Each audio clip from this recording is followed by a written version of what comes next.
Anti-derivative Jill. There she is. There she is.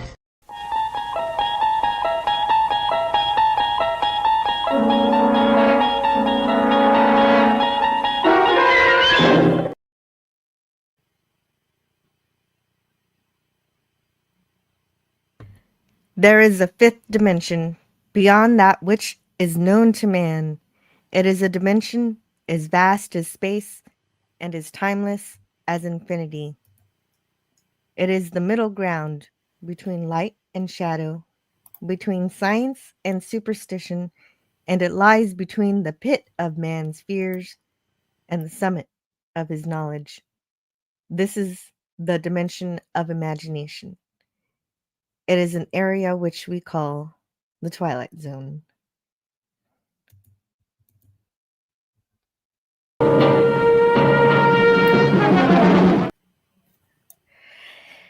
Hello and welcome to Indefinite Lunch and Infinite Combinations number 155. I'm making quite a few of these.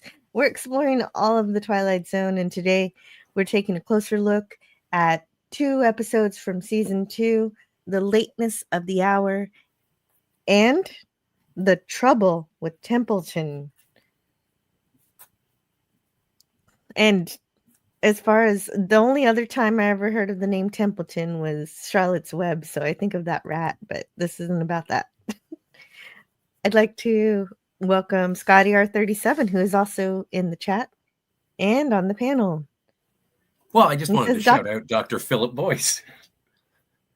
Yeah, Dr. Boyce is in the first episode today. He's Dr. Lauren in The Lateness of the Hour. And I can always count on you to find the Star Trek actor in a Twilight Zone episode. Well, sometimes, not all the time, but thank you. I appreciate it. It's a great compliment. Mad G is here, Swift -1.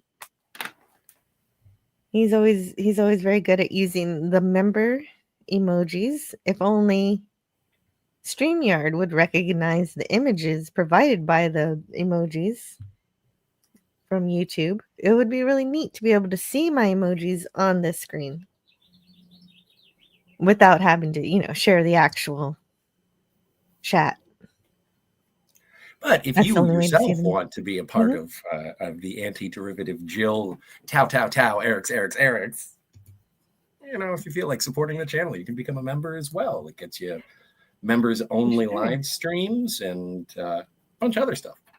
Oh, lots of other stuff. I was thinking of uploading a video soon, but I need to actually edit it. But it'll be fun. A members-only video. Mm-hmm. Gavin says, sorry for my lateness of 2 minutes. Me too. I was late by a few minutes myself. That was my fault. But you got here just in time, Gavin. Watcher X. Hey, Watcher. Hey. And also hello to Lemon Pie. Good morning, all. Yes, good morning to you. Templeton Peck, the Face A team. Yeah, that's the only place that I knew Templeton from before. Yeah. Face Man. Oh, okay. I never watched the A-Team, so that. Have you seen the movie? No. Oh, it's great. Okay, I believe you. But I'm sure you can get A-Team episodes on YouTube. Sure. It's kind of like how everybody pesters you to watch TJ Hooker. Yes. Well, everybody being Manji. Yeah. Both of these episodes deal with valuing your existence. But before we get into the episodes themselves, I looked at there's actually not a whole lot of trivia for these episodes, but one of the big things that happens right now is something that okay, so I read from the Twilight Zone Companion by Mark Scott Zickrey, and right here where it talks about the lateness of the hour, it interludes with some history for the show. It's called, and it's titled Videotape Invades the Twilight Zone. So the season had 16 episodes filmed already, but Buck Houghton says we were inching up to around $65,000 an episode, which was at that time frightening. And oh my god, What happened? Okay, so I'm doing the calculations. Hopefully everything is all right with Jill. That was abrupt and startling. So I am very curious as to making sure that everything is okay. But 65. Oh, my phone went crazy. Oh, your phone went crazy. No, that's something like that's terrible. I've been watching horrible videos on the internet of disturbing last words caught on stream. And you know what? A couple of them are, oh my God.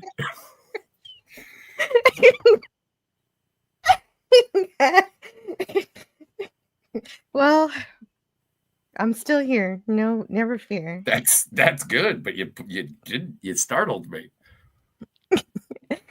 All those the Canadian Spider videos they're all about members only jackets. I've only heard of those jackets. I don't really know. That's kind of funny. $65,000 in 1960 translate to $702,261.32 today.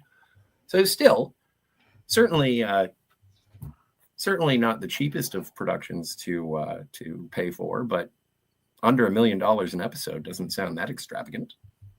No, it really not today. Not today when you spend way more than that. But in those times, I suppose that was a lot when TV was still TV and not trying to be movies. Well, and it's so interesting in terms of it being shot on videotape, because I watched it and I was like, oh my God, this looks like a Doctor Who episode, because famously Doctor Who was filmed on video. And one of the problems was that if they wanted more video, they would just tape over stuff. So lots of Doctor Who was lost forever.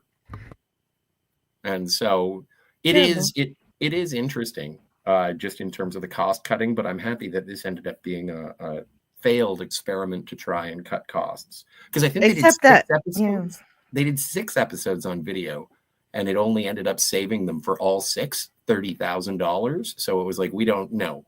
It looks better if we do it on film. The savings are negligible. No reason to continue with this shoddy quality.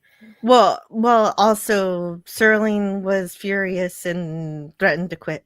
So that's what ended the videotape experiment fairly quickly. It actually was less expensive than film, since editing was done right on the spot and like live TV.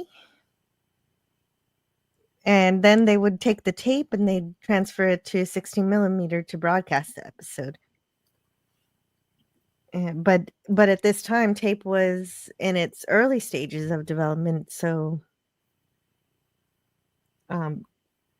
they couldn't shoot any exterior shots. Everything they did, they had to do on a sound stage, so that was very limiting.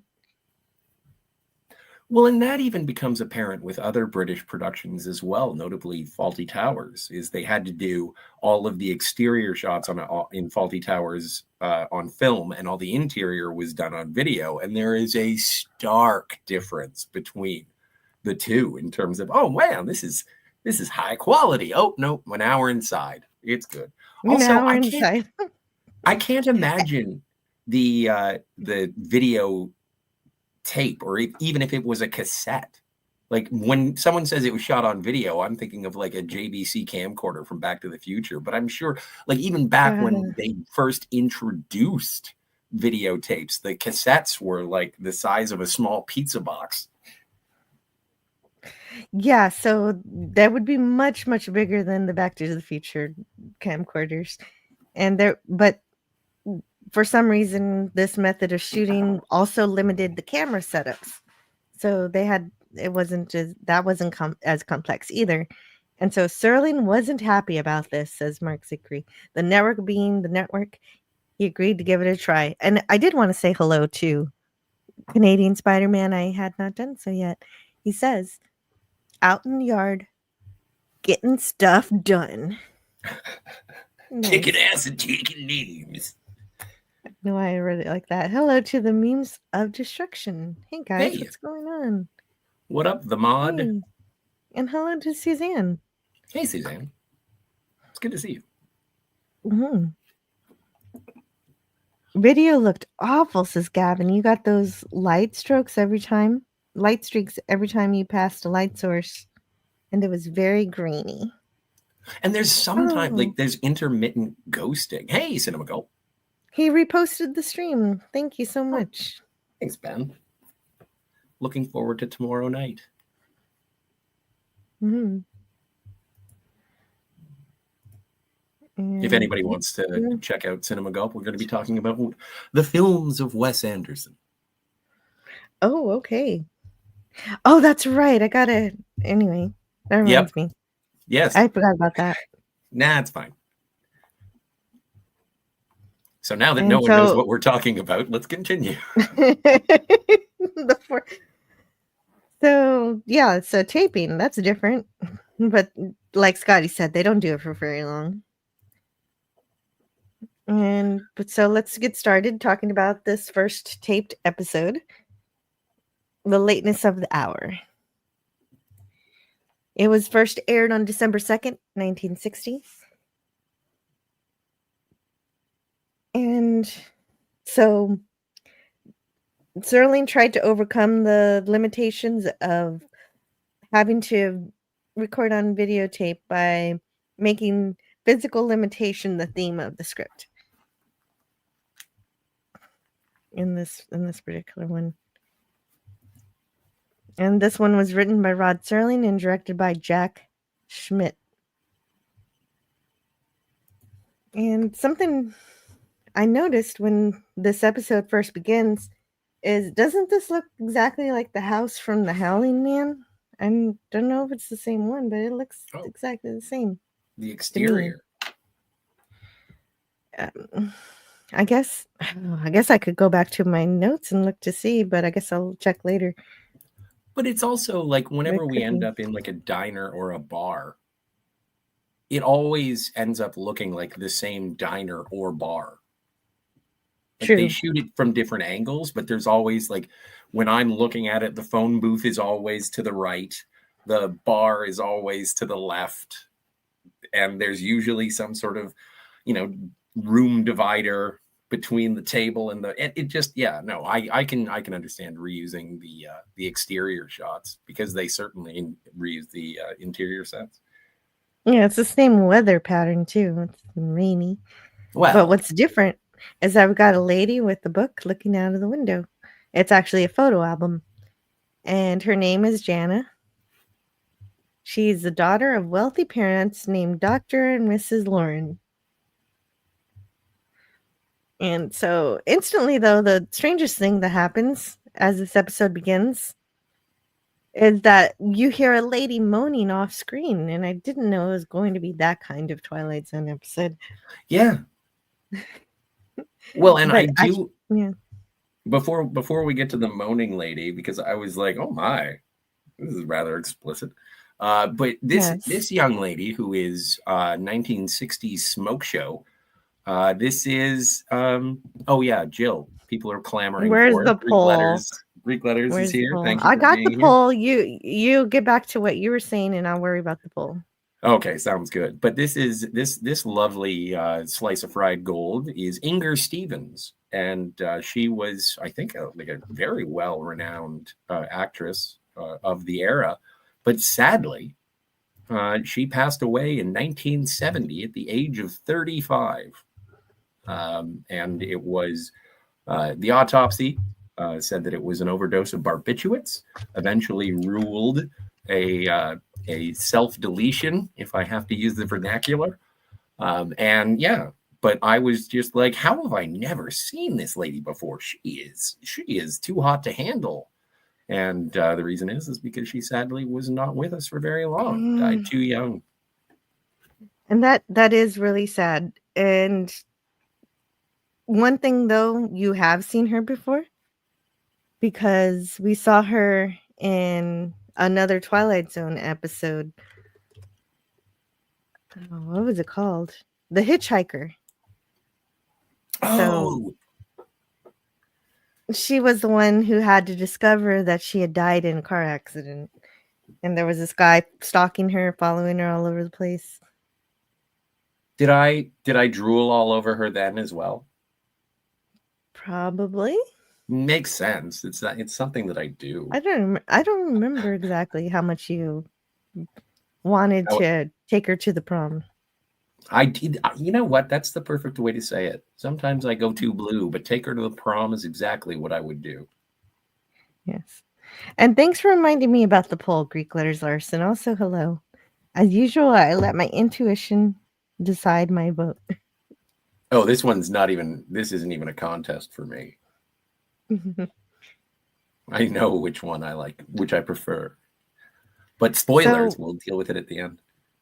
So the lady moaning off screen isn't having some kind of lewd thing going on. She's just getting a massage. It's just Mrs. Lauren being massaged by her maid, Nelda. And Dr. Lauren's reading a book. This is so strange to me. I don't like. I guess it's sort of like the Pulp Fiction conversation about foot massages. It's like being that sort of intimate with another man's wife. I guess the maid is a woman, but I would assume, as couples wouldn't the husband massage the wife? Like, isn't that like a sign of intimacy and whatnot? But whenever you watch like old timey stuff, it's like, oh, come over here and rub my shoulders, Templeton. But that's the theme of this particular episode, is that they're losing the capability of doing things for themselves. They're having all of these servants do everything for them. Even, I guess, foreplay. Well, and yeah, she does say something. It's like, oh, I enjoy these. They help my appetite, and it's almost time to eat. And I was like, are you telling your daughter that you're about to get freaky and you need to be loosened up? Or is this not a euphemism? No, it's not a euphemism. I think they really were going to have dinner, but yes, I get what you're saying too. Lemon Pie said he brought up the poll earlier. Oh, I'm sorry, I missed your comment about the poll, Lemon Pie. Is there usually a poll about the episodes? Good question. Sorry, I missed it. Good shout out. Thank you. Yeah, Jaina's looking at an album, asking questions about the photos inside. And she notices that Nelda looks the same now as she did a long time ago. This photo was from 20 years ago or so, and she looks exactly the same. Nelda is grateful for the compliment. And we see Jaina's trying to determine something. She doesn't know quite what she's looking for, but I was trying to guess here, or is the family immortal or something? No, okay, no. The servants are just robots. No, they're not. Robots. I'm not going to say robots. I love saying robots. It's my favorite thing. I know. Hey, Roughneck is here. Hello, Roughneck. I don't know if I've seen you before. Love the old school Twilight Zone episodes. Me too. Yeah. That's why I got a podcast about it. By Greek letter made it happen by being louder. Yeah, he is louder. What were we going to say? Hey, I was going to say, and if you're new here, feel free to, like, subscribe, share, tell your mom. Hey, Mage's Media Musings. Good to see you. Hello. Pete G. We got Pete G and Matt G. No relation. Pete G. Hey, Pete G. Wow. Right. Forgot how gorgeous Inger Stevens was. Sad ending for her. Rest in peace. Yeah. Absolutely. And Jaina refuses help from Nelda to put the album away because she can just put it back on the bookshelf herself. Oh, why don't you have one of the servants do it for you, darling? Yeah, her mom doesn't understand. Yeah. So Jaina goes, she puts the album away herself, and then she starts to warm her hands by the fire. And her mom doesn't understand why Jaina would be cold, as the room is at an optimal temperature of 72 degrees Fahrenheit. And Jaina is disturbed by the perfection of her surroundings. Everything is perfect. The windows have the most efficient light, and the ceilings have the best acoustics, are designed with the best acoustics. Everything for a perfect life, and everything is just too perfect for her. She wants to do something a little different. She wants to maybe have dinner a little earlier or later, or go to a restaurant. And Dr. Lauren says, a restaurant? Why, Jaina, my dear, why in the world would you want to eat in a restaurant? I don't know, it just would be different. Yes, it would be different. We'd walk through the rain and get ourselves sopping wet. Then we'd eat some greasy, unpalatable food served off of dirty, unwashed plates. And after that, it would be a moot question whether we'd succumb to ptomaine or pneumonia. Oh, Lemon's leaving. Lemon's taking a Lemon's got to bow. go. Oh, okay. Okay. Bye, Lemon. I'll see you Cheers. later. And Herc is here. Herc 130. Thank you so much for being here. Herc 130. Hello, Herc 130. Hi, Jill. And gang back from LA and just in time to miss the riots. Oh, wow. I'm glad you didn't get caught up in that and that you were safe, Herc 130. I hope it was a good time. I imagine that's just what happens when Herc leaves anywhere, is that civil unrest occurs. Right, because they miss him. Yeah. We can't do it without you. John Hoyt was the doctor in Star Trek. The Cage, right? That's right, Peachy. He was Totes. Dr. Boyce. And I know it's not Filthy Friday, but I think that is one of the things that they absolutely dropped the ball on when it comes to Strange New Worlds is where's Dr. Boyce? That's what I was referencing to early in the chat. You were looking for him. You just found him in a place you didn't expect. True. Yes. And so Jane is realizing her life is too perfect and repetitive, and she wants to do something different. She wants to take a little risk. But her family isn't on board with this. They like things being the same, and they're comforted by routine. But it's getting to Jaina, and she asks her mother to stop making Nelda massage her. She says it's just that out there must be clean, beautiful sound. There must be the clean, beautiful sound of rain. And in here, those constant animal grunts of pleasure. Mother, I'm getting quite fed up with your face. Exactly. It's really it really is freaky that her mom just makes all of those noises in front of her daughter. Oh. It gets worse. Harder. Anyway, also she was actually enjoying the fact that her dad started to raise his voice as if he'd never yelled at her before, and she wanted to hear that. She's upset that the servants are doing everything for them and that they're learning to not really live. And she believes the family's atrophying. And so then, in a culmination of her tantrum, one of the servants calls her jealous. And so Jaina rolls her down the stairs. No one is shocked or appalled. In fact, the servant just looks up and smiles at her. And then we get these lines to tell us that the servants are robots. Nope, they're not. Oh, good grief. Hello to DJ Knight. Hey, DJ.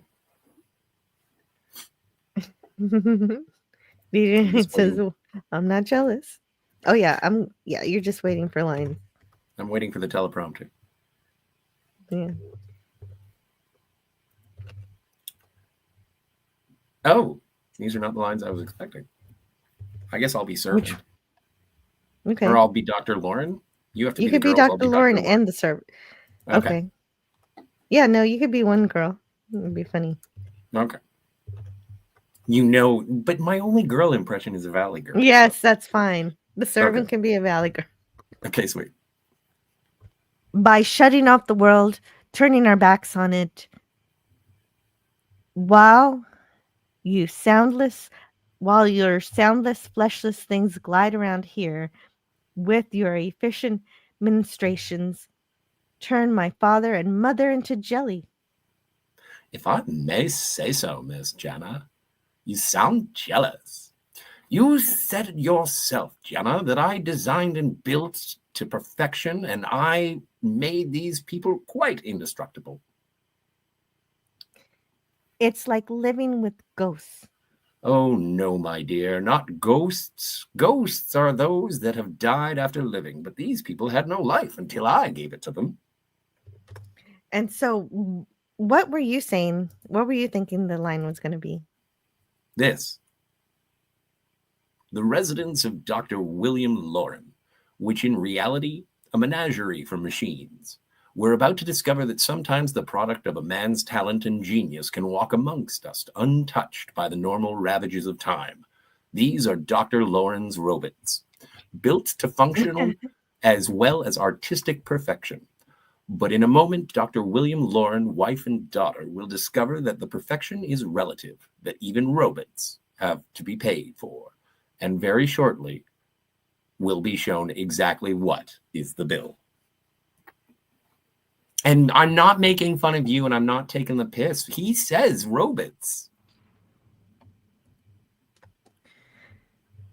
That's how Rod Serling pronounces robots. So that's why I do it. Okay, let's find out. Oh, you don't believe me? Well, why not check it out? Why not? Let's find out.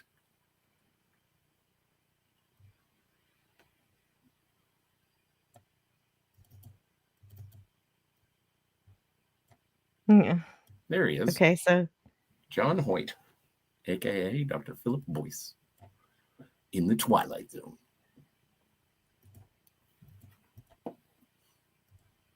okay, so I'm almost there. Menagerie of Machines.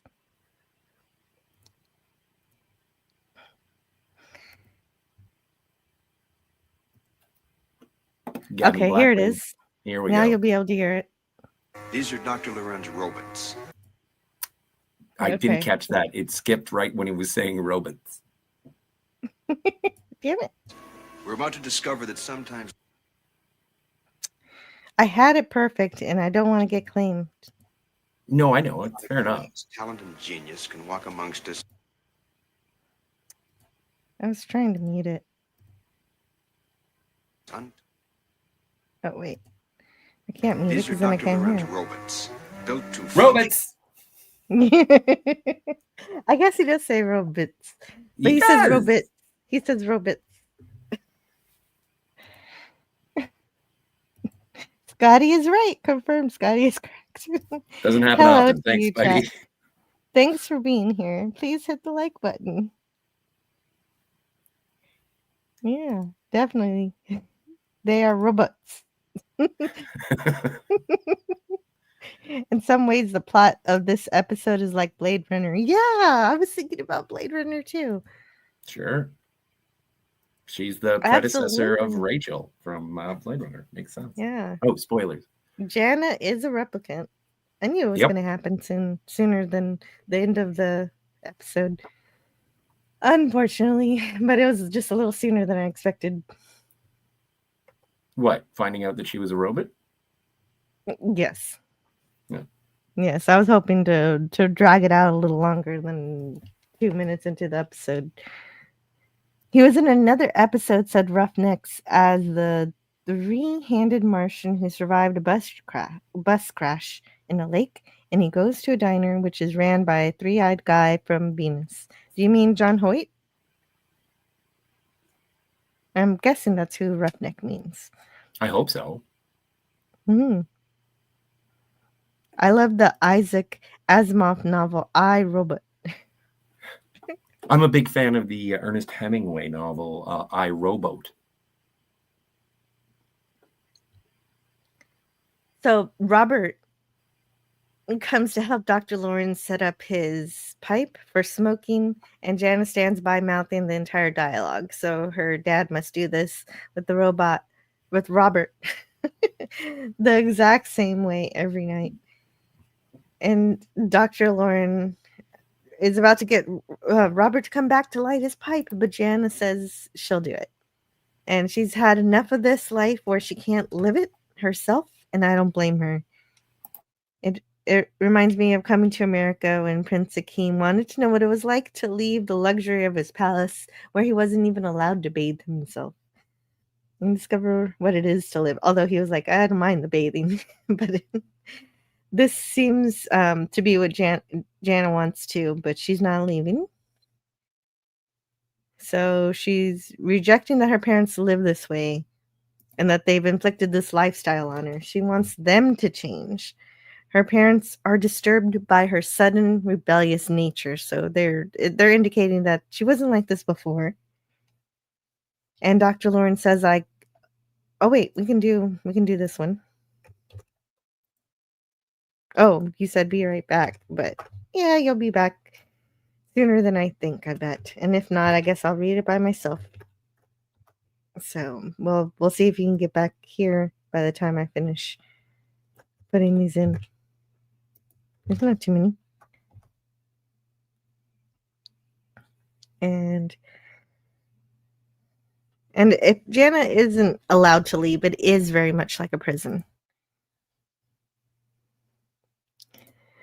Yes, John Hoyt, will the real Martian please stand up? Oh, is that what it's called? Will the real Martian please stand up? So that's John Hoyt was in an episode where he survived the bus crash and goes to a diner ran by a three-eyed guy from Venus. Wow. Hoyt worked for decades and never retired. The guy was everywhere well into the 80s. Wow. All the other Martians are just imitating. Yes, I was thinking of the Eminem song. Thank you, Gavin. And hello to Brogu. Welcome. We're talking about the Twilight Zone episode today called The Lateness of the Hour. I'm not human, but a mechanical woman, says DJ Knight. Oh, right. And that's the question, isn't it? I was going to advertise this one as Measure of a Woman, but that gives away the twist. But it got given away within a few minutes anyway. And so I guess I'm reading these lines on my own. No, I'm here. So here's I was about to read Dr. Lauren. Well, where did you start? I'm sorry. You start. I start? I explained to you a long time ago why I did what I did, why I retired from the world, and why I built these people. What you've done to yourselves is an atrocity, but what you've done to me is worse. You've turned me into a freak, an unsocial, unworldly, insulated freak. Shall I tell you what else I've done for you, Jana? I've kept you from harm. I've protected you against disease. And insulation in this 20th century is no crime. It's a service. You've never had to look into the face of war or the face of poverty or prejudice. Well, you've been isolated, yes. But what you think of as imprisonment just happens to be asylum and security. Yes, and survival. Shut up, Dad. Yeah, she wants to leave. She wants to be allowed to leave. And she says she's surviving as a vegetable would. So she doesn't think what she's encountered in her life is living. And she's ready to be free of it. Instead of controlling, you're being controlled. Why? You're becoming dependent. You're both reaching a point where you won't be able to exist without them. Meaning the servants, of course. If they're doing nothing for themselves, then she has a point. They've forgotten how to live. And Jana begs to have the robots destroyed, but Dr. Lauren refuses. And so he's saying they're not just machines. Do you know how many thousands of hours I spent in developing and perfecting them? Do you realize how marvelously intricate they are? How scientifically precise, not just arms and legs that move, Jana. They're creatures. They have minds and wills. They have memory tracks, you see?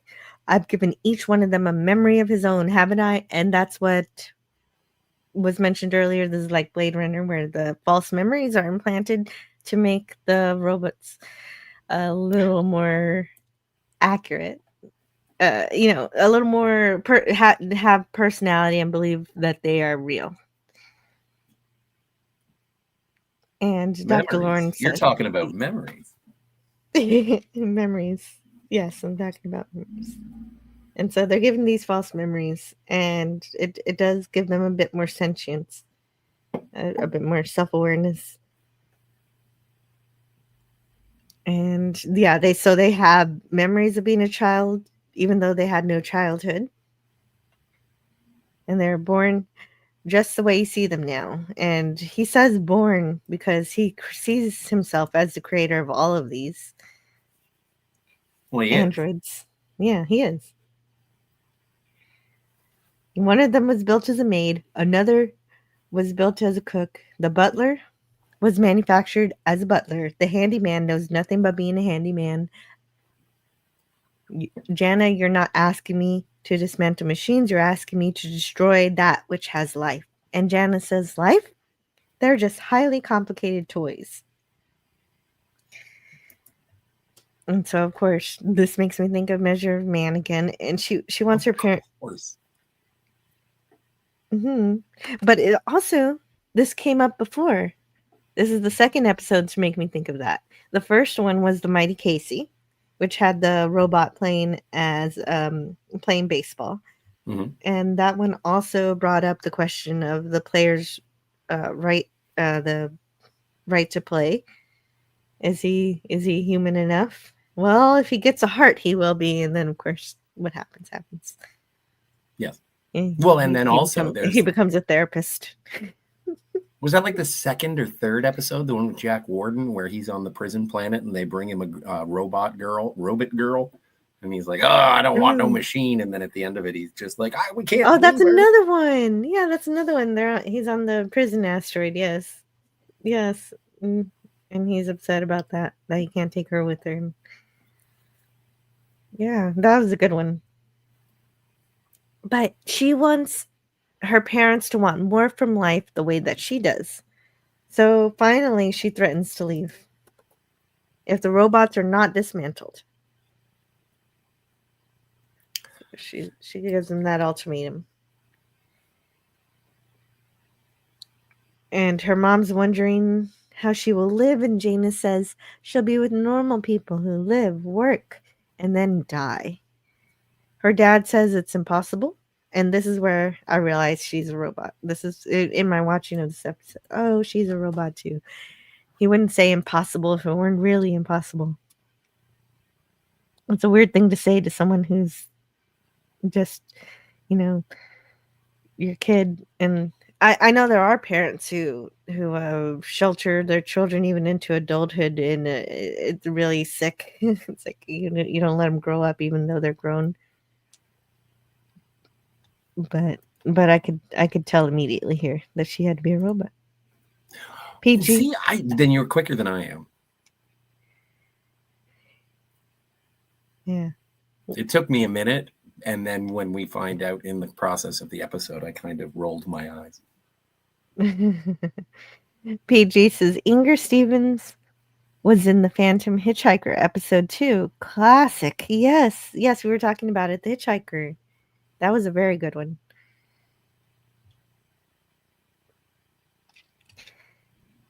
And I don't know why.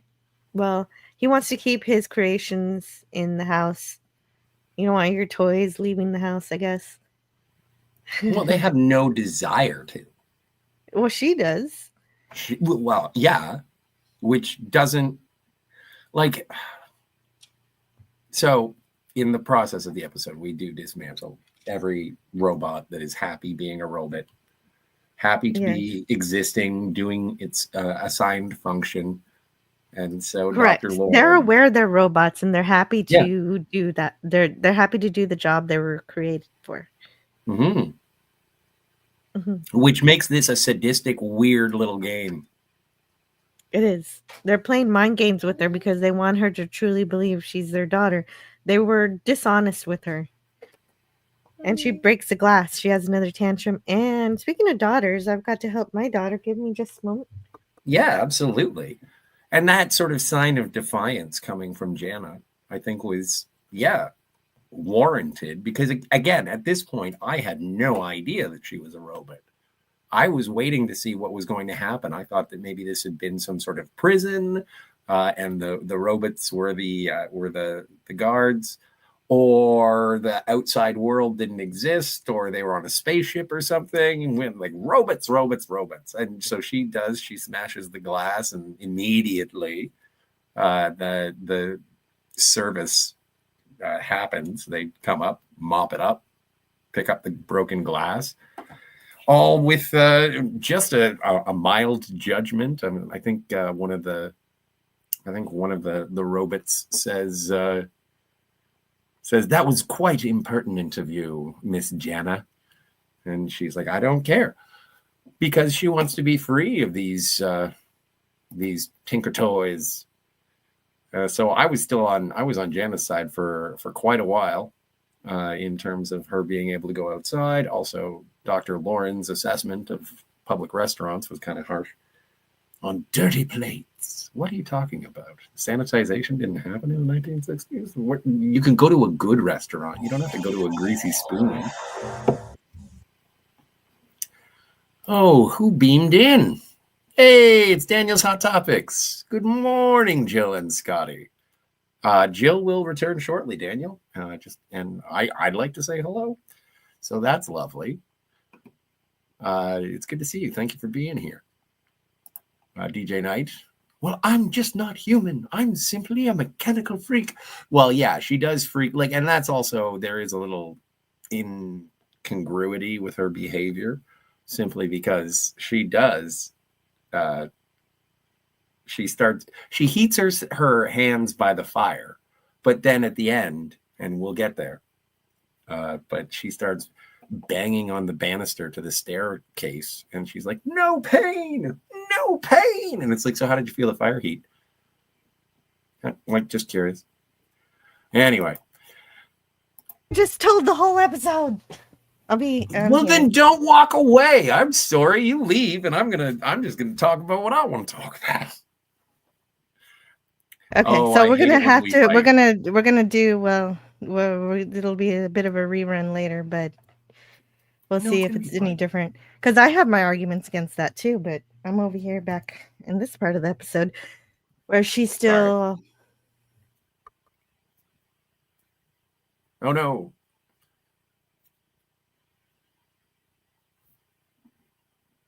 See, and that's something that I thought would be revealed as well. Hello? PG. Hi.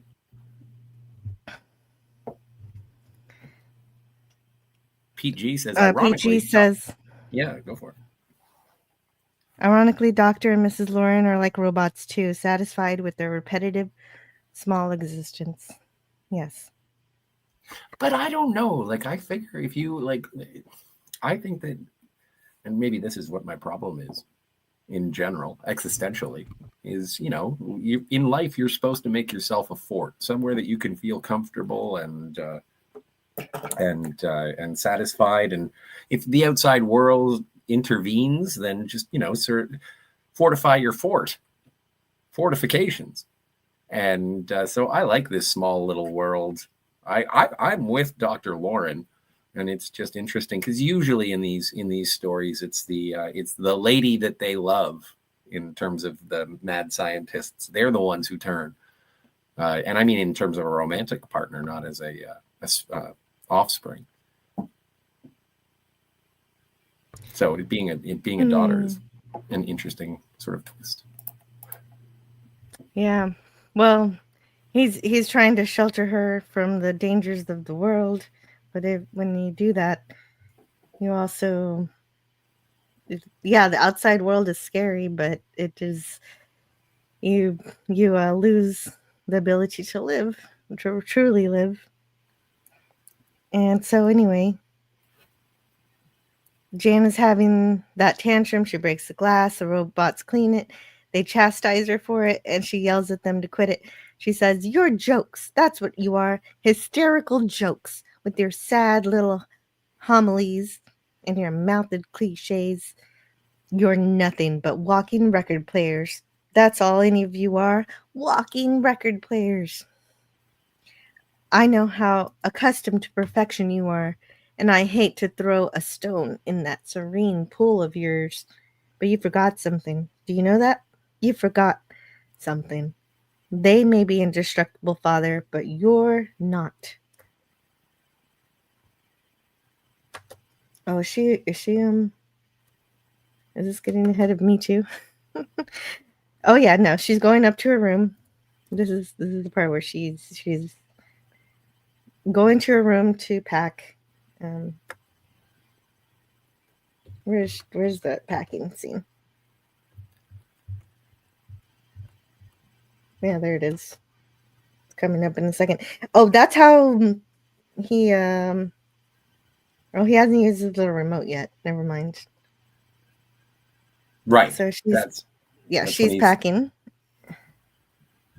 because she's gonna go live, and her dad pleads with her to stay, and that all he's done for her. He loves his daughter, and she returns it too, but she still thinks she has to leave. Since she refuses to back down, Dr. Lauren finally agrees to dismantle all of the robots. And Jana says, "Nelda, Gretchen, Suzanne, all of you, rest in peace." So she's getting what she wants. And that's where we get the little remote. Yeah. And this transmitter remote that calls all of his robots. And so here she's expressed love for him, and so it's kind of this is what makes the end of the episode really, really weird. Oh, there's more. Yeah. There's more that makes this really, really, unfortunately. Yeah, but I like the little transmitter remote. Yeah. And all of these robots know what this means, so they're fighting for their lives, as they very well. But I'm not sure that they're completely sentient because they're not fighting that hard. They're just like, "But I like being a servant," and then they're like, "Oh man," and then they go to the office to get taken apart. Right. They argue about why they're indispensable. Yeah, and at this point, I still had no idea that Jana was a robot. And they all march to his workshop, and he finishes and tells his wife they're all alone again. And Mrs. Lauren says, "Oh man, I'm gonna have to get used to not having robots."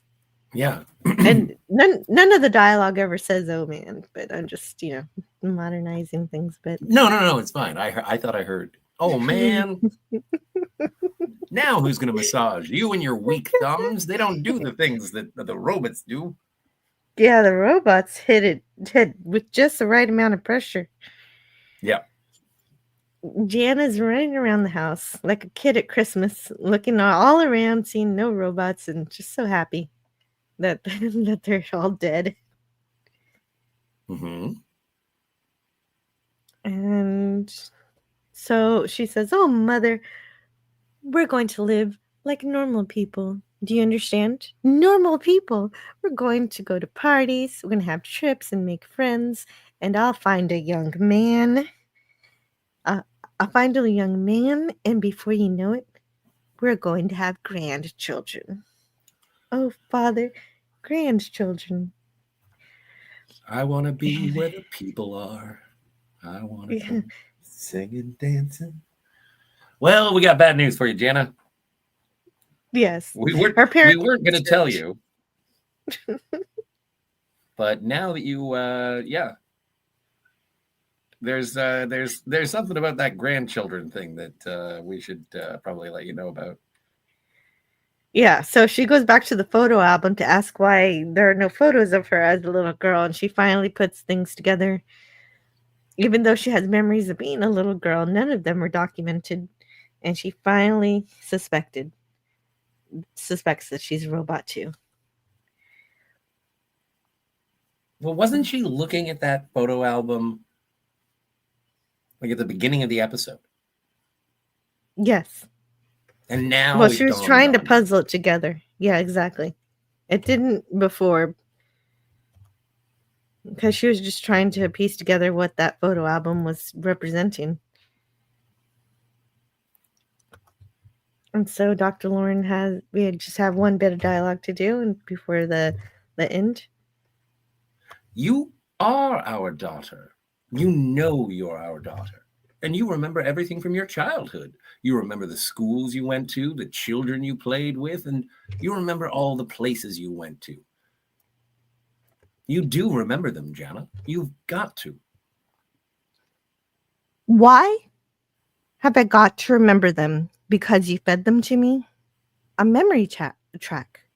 A memory track. What am I? Oh, please tell me what I am. It doesn't make any difference. It doesn't make any difference at all, Jana. We were childless. We had nothing of our flesh to leave behind, nothing of our hearts, nothing of our love. So you see, we got you. You made me. You built me. You manufactured me. Of course, the maid was built as a maid, the butler manufactured as a butler, and the cooks and the handyman, all for a particular purpose. And the daughter. You built a daughter. Jana, I created you as a thing of love. It doesn't matter what you are or how you got here. You are our daughter. Jana, you've got to understand that. You are our daughter.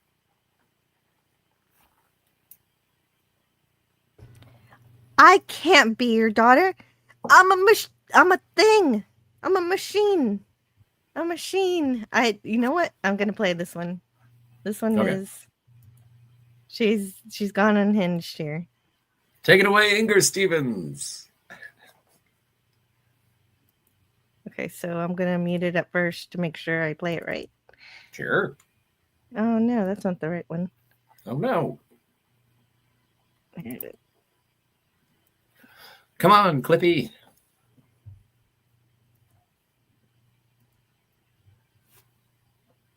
I'm a thing! I'm a machine! A machine!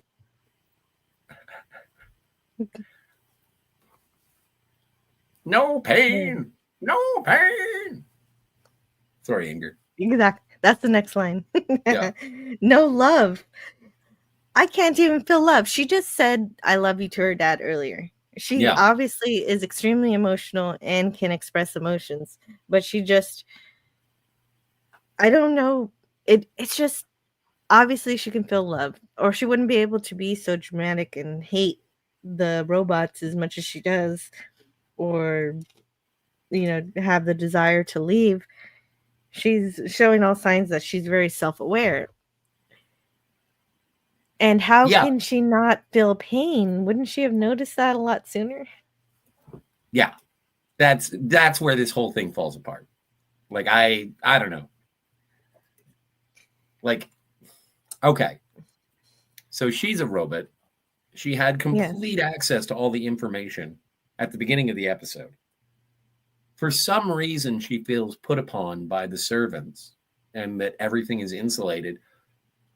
Does Dr. Lauren not let her go out at all? Ever? That's what it sounds like. Like maybe she'll get rusty or something.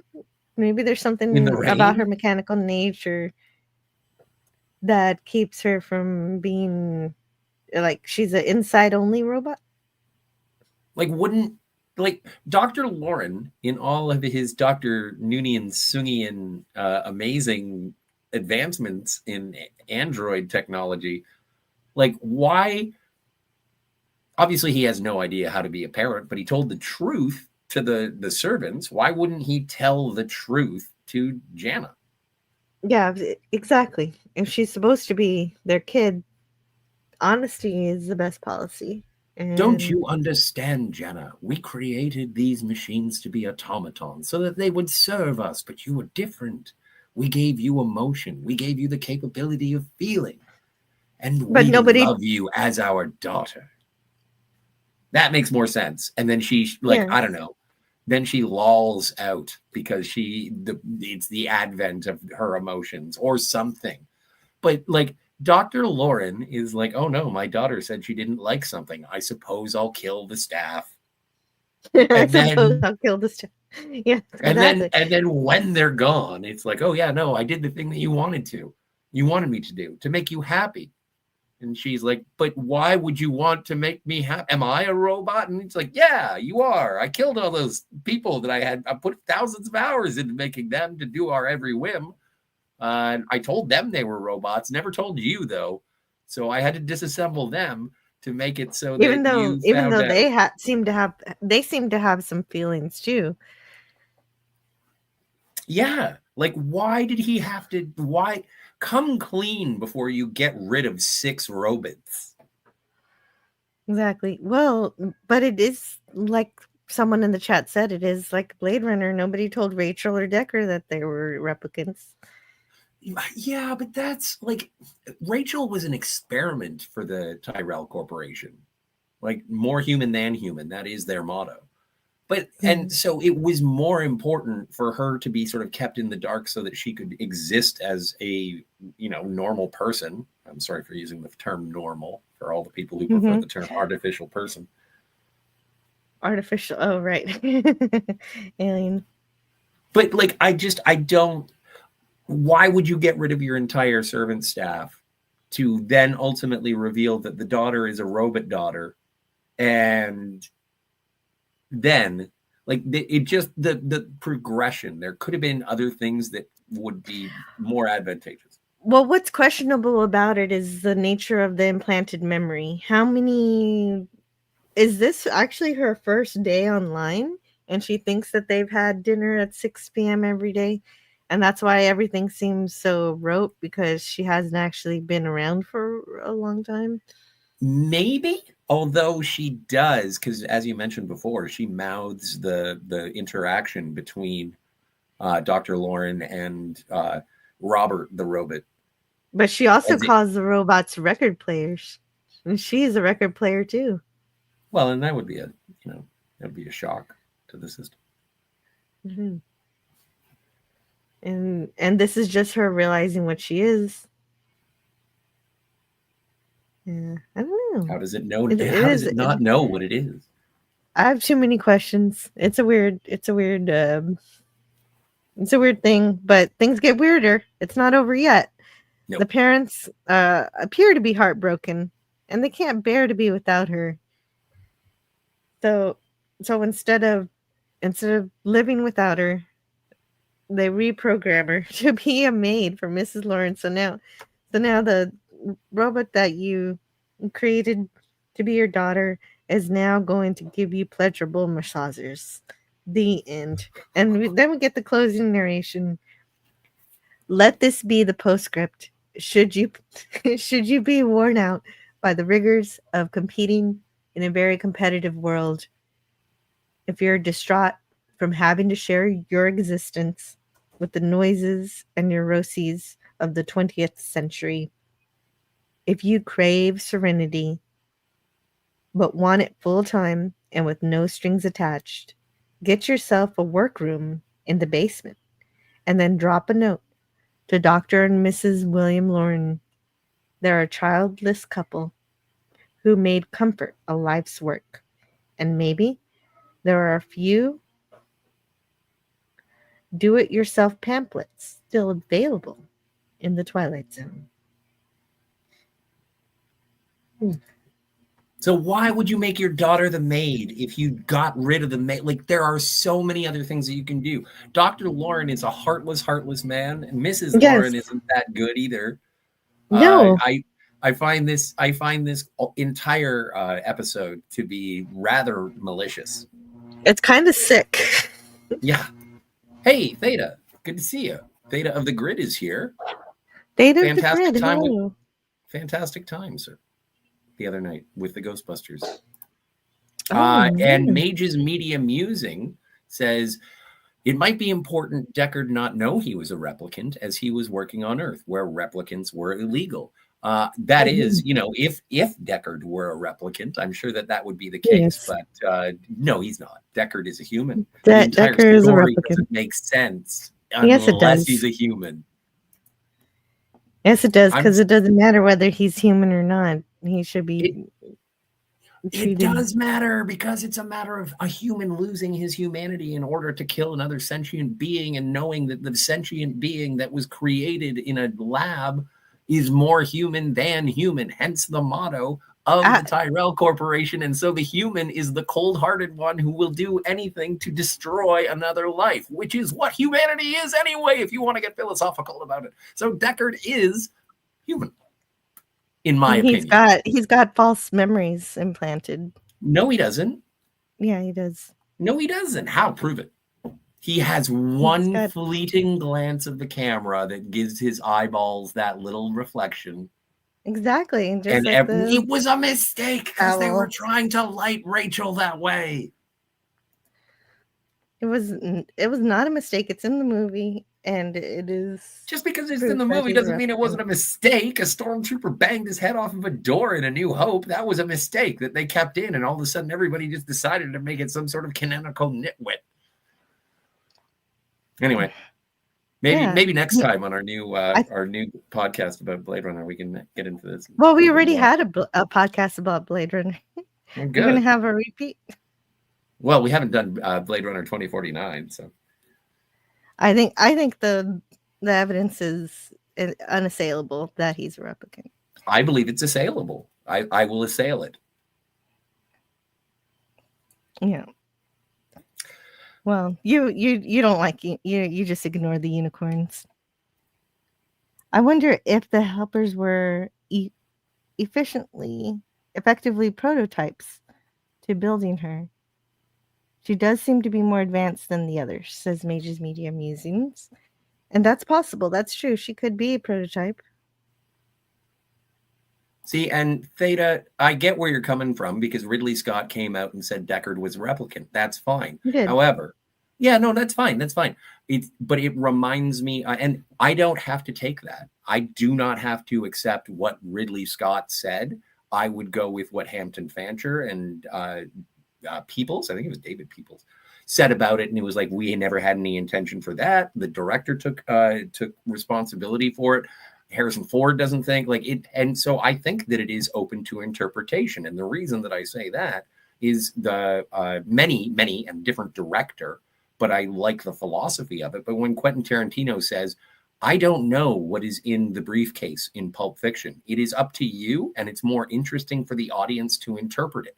Why does Aldo Rain in Inglourious Bastards have a rope burn around his neck? That is up to you as the audience. It is more interesting that way to interpret art in the way that you wish. That is what the audience participation of any work of art is. If you're looking to be spoon-fed stuff, then absolutely go to the IMDb trivia and say that Ridley Scott said that he was a toaster. Or you can be a person who actually appreciates the art. There is no definitive answer. And whatever the eye of the beholder presents to you, yeah, that's right. I brought in another Twilight Zone clip.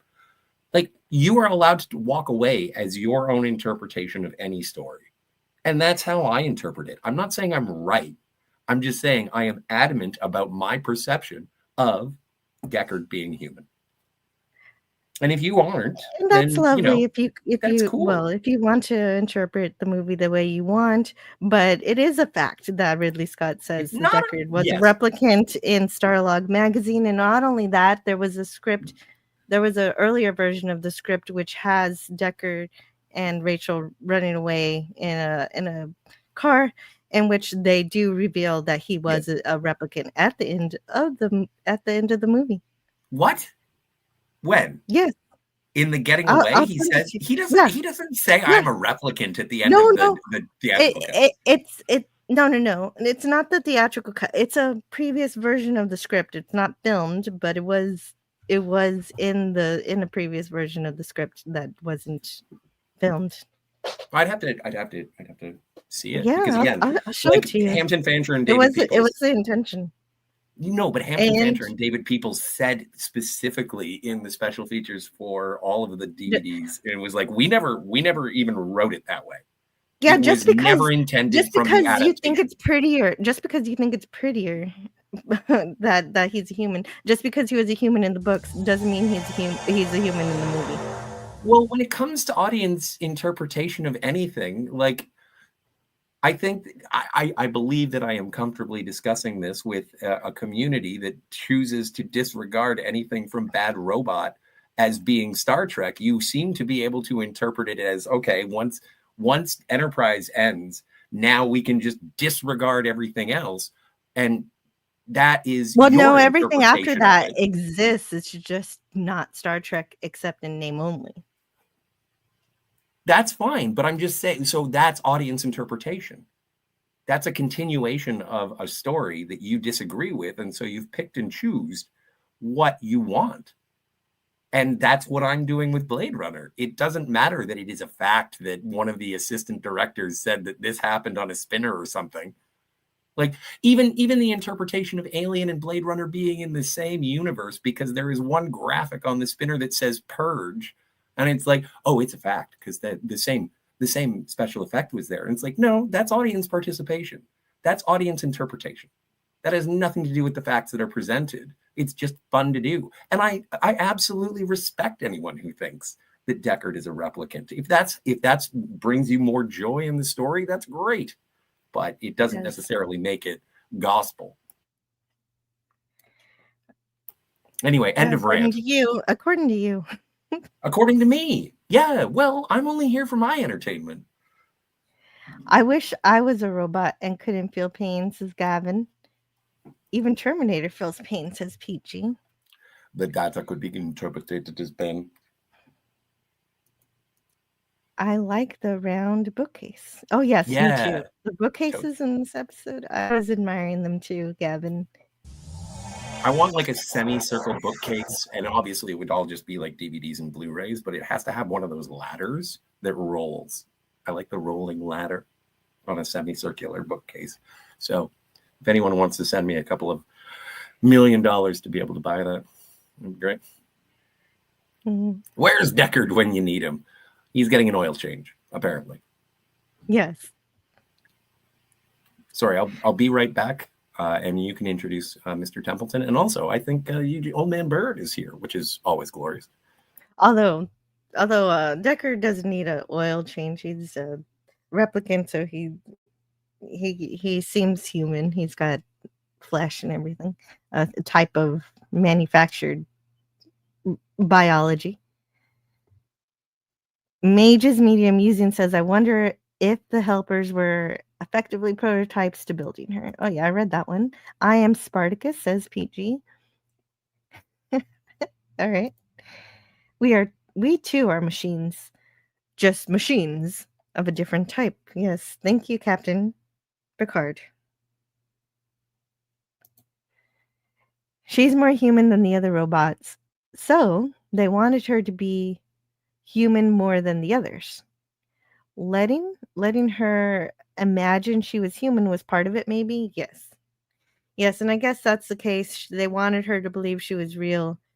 But if they couldn't treat her like a real human, then lying to her just made it more hurtful when she couldn't actually fulfill the parameters of being a full human, which would require her to not just be a daughter, but being a daughter who grows up, who naturally wants to leave the home and start a life and a family. And then when those eventualities are impossible, they've just set her up for disappointment and failure, and it ends the way it ends. It's awful. And then they reprogram her to be a maid. They're not good people, certainly. I think that's the biggest thing that we can take away from this episode. They are not good people. Deckard was a replicant. I'm working on a video on that. Yeah, absolutely, he was a replicant. It's just absolutely indisputable, I think. But obviously it's disputable everybody can have their own opinions about it. But gosh, I can't wait to see your video about it. Doomcock's got a video about it too, and that it says it all. The picture of him as a child on his piano is nearly the same as Rachel's fake childhood photo. Yeah, they all have very similar implanted memories. And so, and therefore, since their memories are all so similar, anyone with the files of those fake memories can see the replicant's fake memory. So that's why Gaff knows that Decker was having dreams about the unicorn. And of all the replicants I have met, of course, of Deckard, I can say he was the most human. Ridley Scott is no longer reliable. See Prometheus. Oh. The creator's opinions are useful, but not always conclusive. Sometimes yes, sometimes no, says PG. That's the awesome thing about films, is that everybody can have their own interpretation of the story, says Theta of the Grid. Well, yeah, everybody can do what they want, for sure. And I do whatever I want. And the thing is that Obi-Wan Kenobi said that Anakin Skywalker was killed by Darth Vader. And that turned out to be a lie. Like, it's all whatever happens in terms of the interpretation and the moving of the story. And most importantly, the emotion of the story is what makes it compelling. So even that the fact that there is a rich debate over Deckard being a replicant, I celebrate it. But no one has the correct answer. Thanks, man. I'm in agreement with that assessment, says Theta. He said, well, and of course, Scotty always makes everything sound very eloquent and beautiful. So we like that. Some people say I'm a moron, but whatever. I know. You do sometimes, and you're right. Sometimes. Sometimes. But not today. It's not okay today. To disagree. No, it's not. It's we're gonna I disagree with that. I'm here for blood. I released a llama video from Peru yesterday that Old Man Bird likes. Nice. Yeah, no, that was great. I was gonna watch that. I haven't llama watched with the llama surly yet. Looks.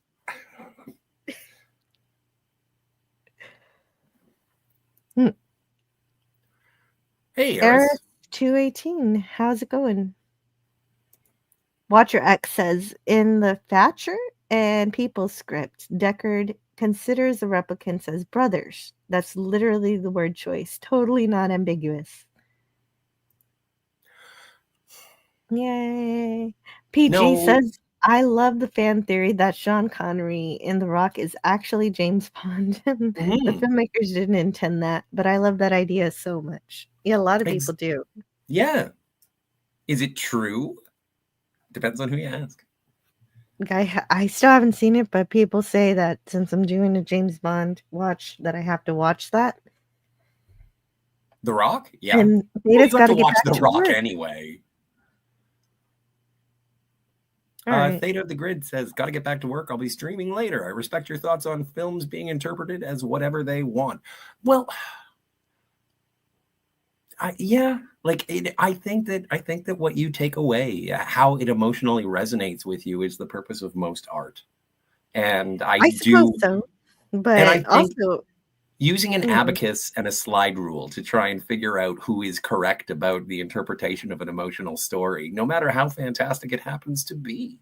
I just, to tell me that the Mona Lisa is not smiling is like, well, I kind of see a smile.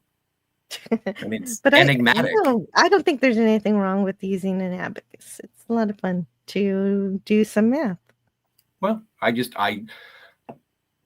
that the interpretation of art is up to the people who observe it, and I don't think that there is a definitive answer when it comes to a subjective, unless it's math. Like the only thing. Well, maybe some movies are math. I mean, I guess. Nickel. But we do have another episode to talk about today. Thank you all for being here. It won't take long. This one doesn't take long at all. I don't even think I put down any of the dialogue.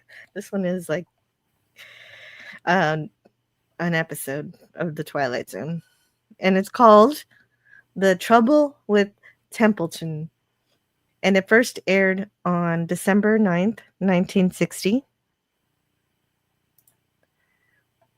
The story by credit goes to Rod Serling, but the teleplay itself was written by E. Jack Newman, who's a new writer to the show. In fact, this is the only contribution he's made to the Twilight Zone.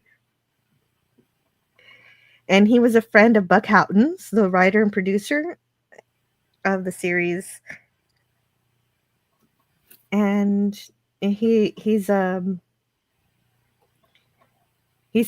Newman says, I had often toyed with the notion of you can't go home again. And it should have been you shouldn't go home again, ever, which is what I was trying to say here. Although the script is beautifully written, Newman wasn't able to labor on it long. These are Mark Scott Decree's words. I wrote it in about a day, he recalls. So this is a very odd occurrence where we're having an outsider pen a Twilight Zone episode, which is not something that Serling does, but it happened here. And but even this, anyway, I don't want to jump ahead. I've got all my cockles are up. It was directed by Buzz Kulik. Oh, right. Well, I heard some classics today, I'll tell you that. It was directed by Buzz Kulik. Brian Hearn was just charming, wonderful, delightful man, a terribly professional man, and one of the nicest people that I've ever worked with, says director Buzz Kulik. He was very touched by what he had to do. It was very, very real to him. As for himself, Kulik admits that he too was moved by the material. Maybe it was because it was about a show business. Maybe because I could relate to it myself much more than most things. But I've always had a very special affection for that show. And so, of course, we've got Templeton picking out a tie to wear that day, and he hears some giggling, and he sees a man and a woman playing in a swimming pool outside. And so this swimming pool is the same pool at Corn Park at the MGM lot, part of Lot 2 at the studio. It's also featured in the episodes Queen of the Nile and The Bewitching Pool, 2 Twilight Zone episodes we have not yet covered. So we will see the swimming pool again. And so I guess he has I guess this is his agent or his friend or something, and his name is Marty. And he asks Marty who it is outside. And it's Mrs. Templeton having yet another affair. This time with a new one named Mr. Edward Page. And Mr. Templeton is very much unfazed by this, as it seems to be a very common occurrence. She's not even trying to hide it anymore. So she just has fling after fling whenever she likes. The cuckoldry of Mr. Templeton. Yeah, he's totally okay with this. He doesn't divorce her. And he's like, I'm old and I married her when she was young, so I put this on myself and I deserve this. It's like, damn. But that's, I don't know. I think that I don't know. I honestly, I'm sort of. It's a this baffling entire situation is like, I don't know. I understand, and what is it? Pete said Pete G said Serling had a complicated relationship with nostalgia. Many episodes are about that, and I absolutely, and this definitely recontextualizes my idea of rose-colored glasses when it comes to looking into the past. The episode itself does make me recontextualize relationships that I had in the past. And so, but the mechanics of this episode, I was like, I don't know what's going on. I have no idea what's going on until the end. And it was like, oh, don't look to the past, live the now, go to the future and be your best person. And it's like, yeah, fine. It is a very trite story in my mind. And Jill, when Well, it comes to the 2:00 cutoff, I'm okay. I can stick okay. longer. Okay. Well, but we probably won't need very much too much. We probably don't need too much time here because this is basically uh, exactly what Peachy says. We've had many episodes about it, and this concept was done better in The Walking Distance. Yeah. True story. And it also has a bit of a time travel element too. But I'm not so sure if this one is actually time travel or like some big elaborate scheme. it's What, like the only alternative of it not being a time travel story is that it's some sort of elaborate The Game directed by David Fincher. That's what I'm wondering. Like, instead of a surprise party, everybody was like, let's make this whole part of town look like 1927 and trick him into thinking he's going back in time. Yeah, no, but he sees people that are like, he recognizes them as the people. Anyway, we get the first act. That's true. I just feel like this one is more interesting to talk about than than to actually. Sorry, what were you going to say? Oh yeah, no, totally. It is far more interesting to talk about than it is to write or to watch. Yeah, so Mage's Media Musing says maybe her sleeping around is just his kink. Yeah, this erudite English actor likes to sit in the corner and watch. Oh my god. Okay, I guess I shouldn't kink shame then. Well, yeah, right. He's content as an actor. He's happy to just go perform on Broadway, come home and go to bed. The only quote I got here was, well, did you get the opening narration? Well, we're not there yet. Okay. Well, Sorry. I just saw Rod I guess I made it seem. What I wanted to say. It is. He's also feeling his age. And he's like, don't worry, you don't have to worry about my age. I'm just going to cover it up with makeup. And then I'm going to go perform. And I'm going to come home and I'm going to go to bed. And the only quote I get here is bed, sleep, oblivion. And so the Twilight Zone companion says something about this, about Ryan here too. And apparently, like Templeton, Brian Ahern had been a great actor, superb as Emperor Maximilian in the movie Juarez. At 58, he was still a handsome man and a perceptive and skillful performer. And that's what Mark Zicree says. But when he received the Twilight Zone script, he didn't know what to make of it. He said, when I first read the script, I thought the writer must surely be out of his head. Then Rod Serling suggested I have a look at one of the earlier shows. I'd never seen it before, as I'm not much of a TV fan. Then I realized what the Twilight Zone meant, and that the script was a really excellent one. And so that's his perspective.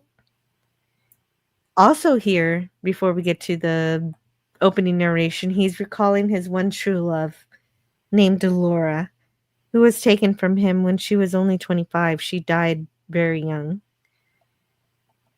And he's remembering her with this little music box. And then we get the opening narration. Pleased to present for your consideration Mr. Booth Templeton, serious and successful star of over 30 Broadway plays, who is not quite all right today. Yesterday and its memories is what he wants, and yesterday is what he'll get. Soon his years and his troubles will descend on him in an avalanche. In order not to be crushed, Mr. Booth Templeton will escape from his theater and his world and make his debut on another stage in another world that we call the Twilight Zone. And so, I like that Rod Booth, shows up more nowadays. Like in yeah, these, no, he shows up. Yeah, in season 2, it's like he is the host. Yes, he's always read the opening narration, but season 2 is when he actually starts showing up in every episode at the beginning. And so, which is amazing. It is. Booth Templeton is gonna. Do you think that Rod Serling is a replicant? No. Okay, me neither. No, but he is in the imagination of what's that guy's name? I forgot. Oh, right, the guy. Yes. That guy. At the end of season 1. That guy who can manifest people with his little recorder box. Yes. So Booth Templeton is going to be in a play called The Angry Lovers. And he shows up late to rehearsal. And he discovers that the director was fired and a new one is replacing him, a young one. And his name is Arthur Willis. And Arthur Willis is the new director, chosen by the financier of the play, Sid Sperry. And Templeton forgets Sperry's name a couple of times. Uh-oh. I hear a thing I need to check. No, you don't really have to. No, you're wrong. Show everybody. Oh my god. What is wrong with you? Nothing. We're wrong. busy. We're already on the next episode. Deckard is a replicant. No, that's not what it says. No. Oh, oops. Oh, I thought it was art, and I can interpret it however I want. Yeah, fine, fair enough. Well, no, the words are right there. Captain Kirk is saying them. I think that's Captain Kirk. It could just be a guy. It just looks like a guy at a Star Trek convention. Yeah, no, it's probably me. No. It's probably you. You forgot your glasses. Mm-hmm. That's cute. That's a really cute doodle. Thanks for doodling in class today. You're more than welcome.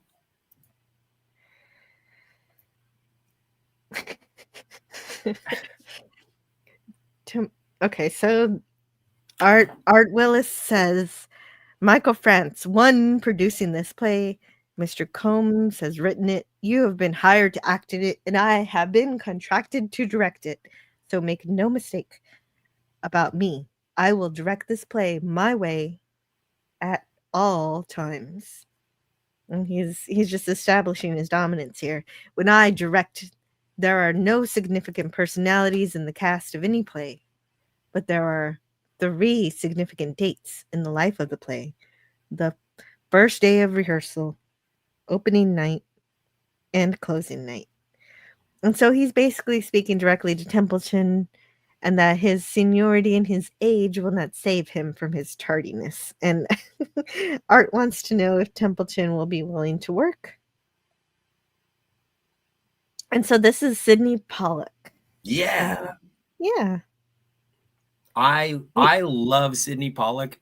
Watching this, part of the reason why I was excited for watching this was because Sydney Pollack, and I have to say, he became more attractive the older he got. He is a Neanderthal-looking young man, but he certainly became more distinguished and graced as his age advanced. He is a renowned director of films such as Tootsie, Jeremiah Johnson, The Way We Were. There's Tootsie. It says here they shoot horses, don't they? They do shoot horses. And the Firm, electric horse. the remake of Sabrina with Harrison Ford.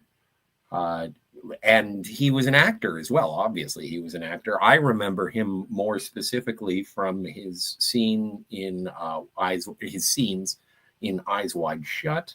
I love him in Michael Clayton. Like, he is a man of gravitas and I said grace again, but he's sort of a Renaissance man of classic Hollywood, and I incredibly respect him. I don't know if he was accused of any crimes or misdoings, so if that interferes with any of my assessment, then I have yet to be told. Well, I'm not really so concerned with that kind of thing, and if he's done something wrong, then he should have been, if any person has done something wrong, then the authorities will take care of it, right? Or That's what I heard. Yeah. But I don't know what you're even talking about. Was he accused of something, or you're just No, I'm making saying this I up? don't know. I'm saying I don't know, and so if my Or you're adoration just aspersions, you're just casting aspersions. casting that have the aspersions, basis no, I'm of- not. I'm covering my ass by saying if Oh, he okay. ended up being I something. would say that about anybody in Hollywood. Like, there's I say that about you. If anything happened with Jill that makes her a horrible person, I apologize for adoring her incredibly. Okay, so Buzz Kulik admits that the role had a bit of a private joke to it. This is from The Companion. He and I knew a producer director in New York, and I didn't think very highly of this man. And he and I had our struggles through the years. So had Sydney. And the thing about this man, we were vaguely imitating, was that he came from Georgia. He had lost his accent, much of it, except when he came to be angry or uptight or nervous, he fell back into his youthful patois. I don't know if I'm pronouncing that Patois? correctly. Patois, okay. Does it end in an Yeah, I? yeah, but also an S. Yes. Yeah, that's patois. I don't know what it means, but I know how to pronounce it. Let's find out what patois means. Well, based on context, I would think it to mean way of speaking or accent. Oh. So tell me what the actual definition is. From Wikipedia. Okay, so from the Oxford Dictionary. Good. The dialect of the common people of a region differing in various respects from the standard language of the rest of the country. Mm-hmm. So an accent. Yeah. We had to give this character some kind of additional color, so we thought, let's make him this fellow that we both knew. And he is good, but he's just not in the episode very much. Well, he kind of shows up. He shows up as a foil. Like, they do introduce him as, like, when it's Mr. What's his name? I forgot. He's the one who's putting up the money for the play. And he says... Everybody forgets his name. Speary. Everyone forgets his name. Is it Speary? My mistake. I was quite rude. I shan't forget again. And he says, this is what we need to make a successful play, is we need young. And so, because of the beginning of the episode setting it up, it's like, I'm old Nelson, or whatever his valet's name is. And yeah, so it's basically out with the old, in with the new, and then he becomes nostalgic for his old wife who isn't banging dudes at the pool. Yeah. And yes, so this Laura. is the young up-and-comer. He misses Laura. But, speaking of missing... Before we continue this episode, I missed this super chat. Super chat from Old Man Bird, and I can't do that. I can't continue without reading this. Old Man Bird says, how about a nice, relaxing episode like The Lack of Trouble with Templeton? Yeah. Bye. Yes. Oh, yeah, Old Man Bird doesn't like the down nature of a lot of Twilight Zone episodes. And he also sent... a $9.99 super sticker, so I've got to spin the wheel twice for this one. Wicked. Yeah.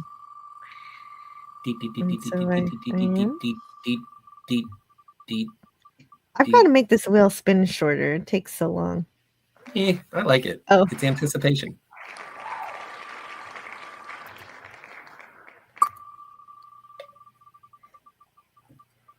And especially if I change the tab, it takes even longer. Wait, what? I don't remember that one. Oh, okay. I know what that one is. It's filmed in front of a live studio audience. Exactly. Are you going to play it? Oh, wow. Yeah, I'm going to play both of the videos. Sweet. They're both in the same area, actually, if I can find them. So there's that one, and then... Is it going to be Harry? Yes. You're just as sane as I am. And I'll bake you a carrot cake. Nice. He makes me laugh. there we are. No, that's amazing, because it was funny earlier today before we jumped on the stream. I was saying, Jill, do you need all these Harry Potter clips? And I'm glad that one came of service. No, not at any time. Only when it was funny. Oh, that's on my business card. And thank you again, Old Man Bird, for contributing to a podcast about a television show that isn't your favorite. That means a lot to me. When you guys want to hang out with me, even when you don't like the subject matter. And before we continue, I want to see where we are in the chat here. Theta went back to work.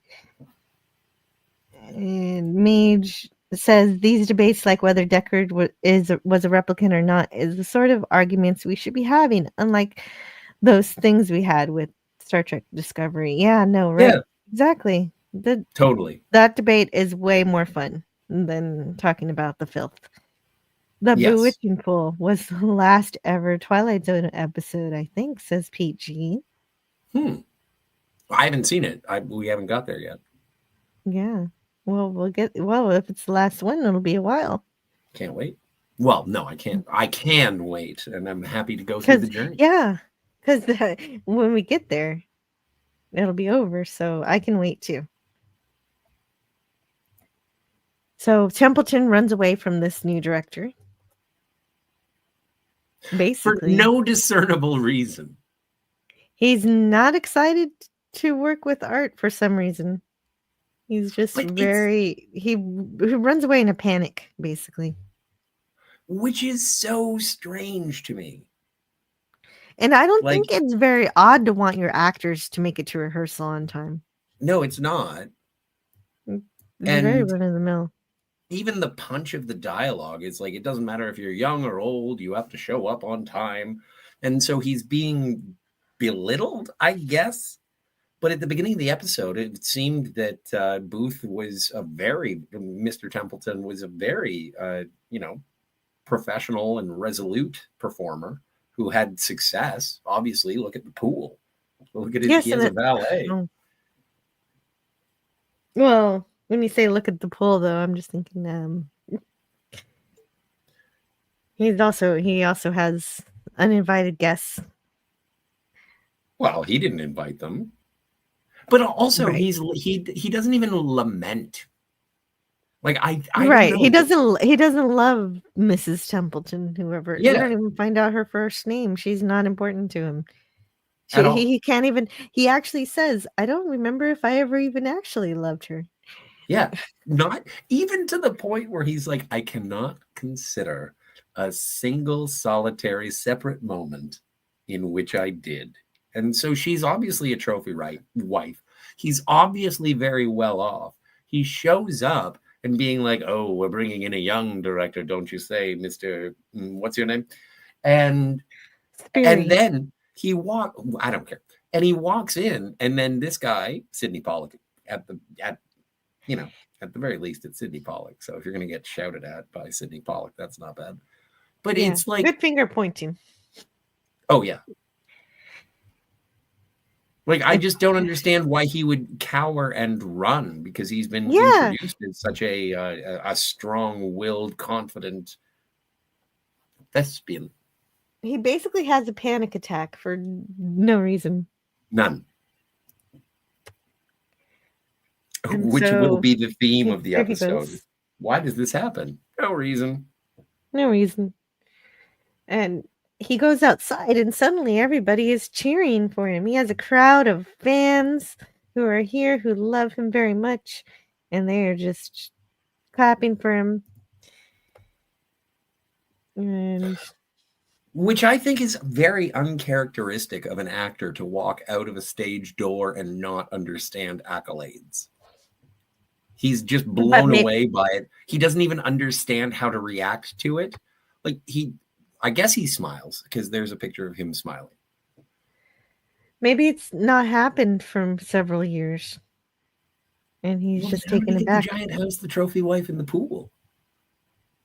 And but when he was younger, it was happening more frequently, and now it is happening less frequently.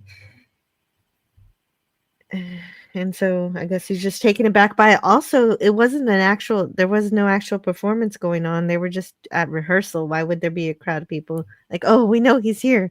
We're gonna crowd around and see him when he finishes rehearsal. Sure.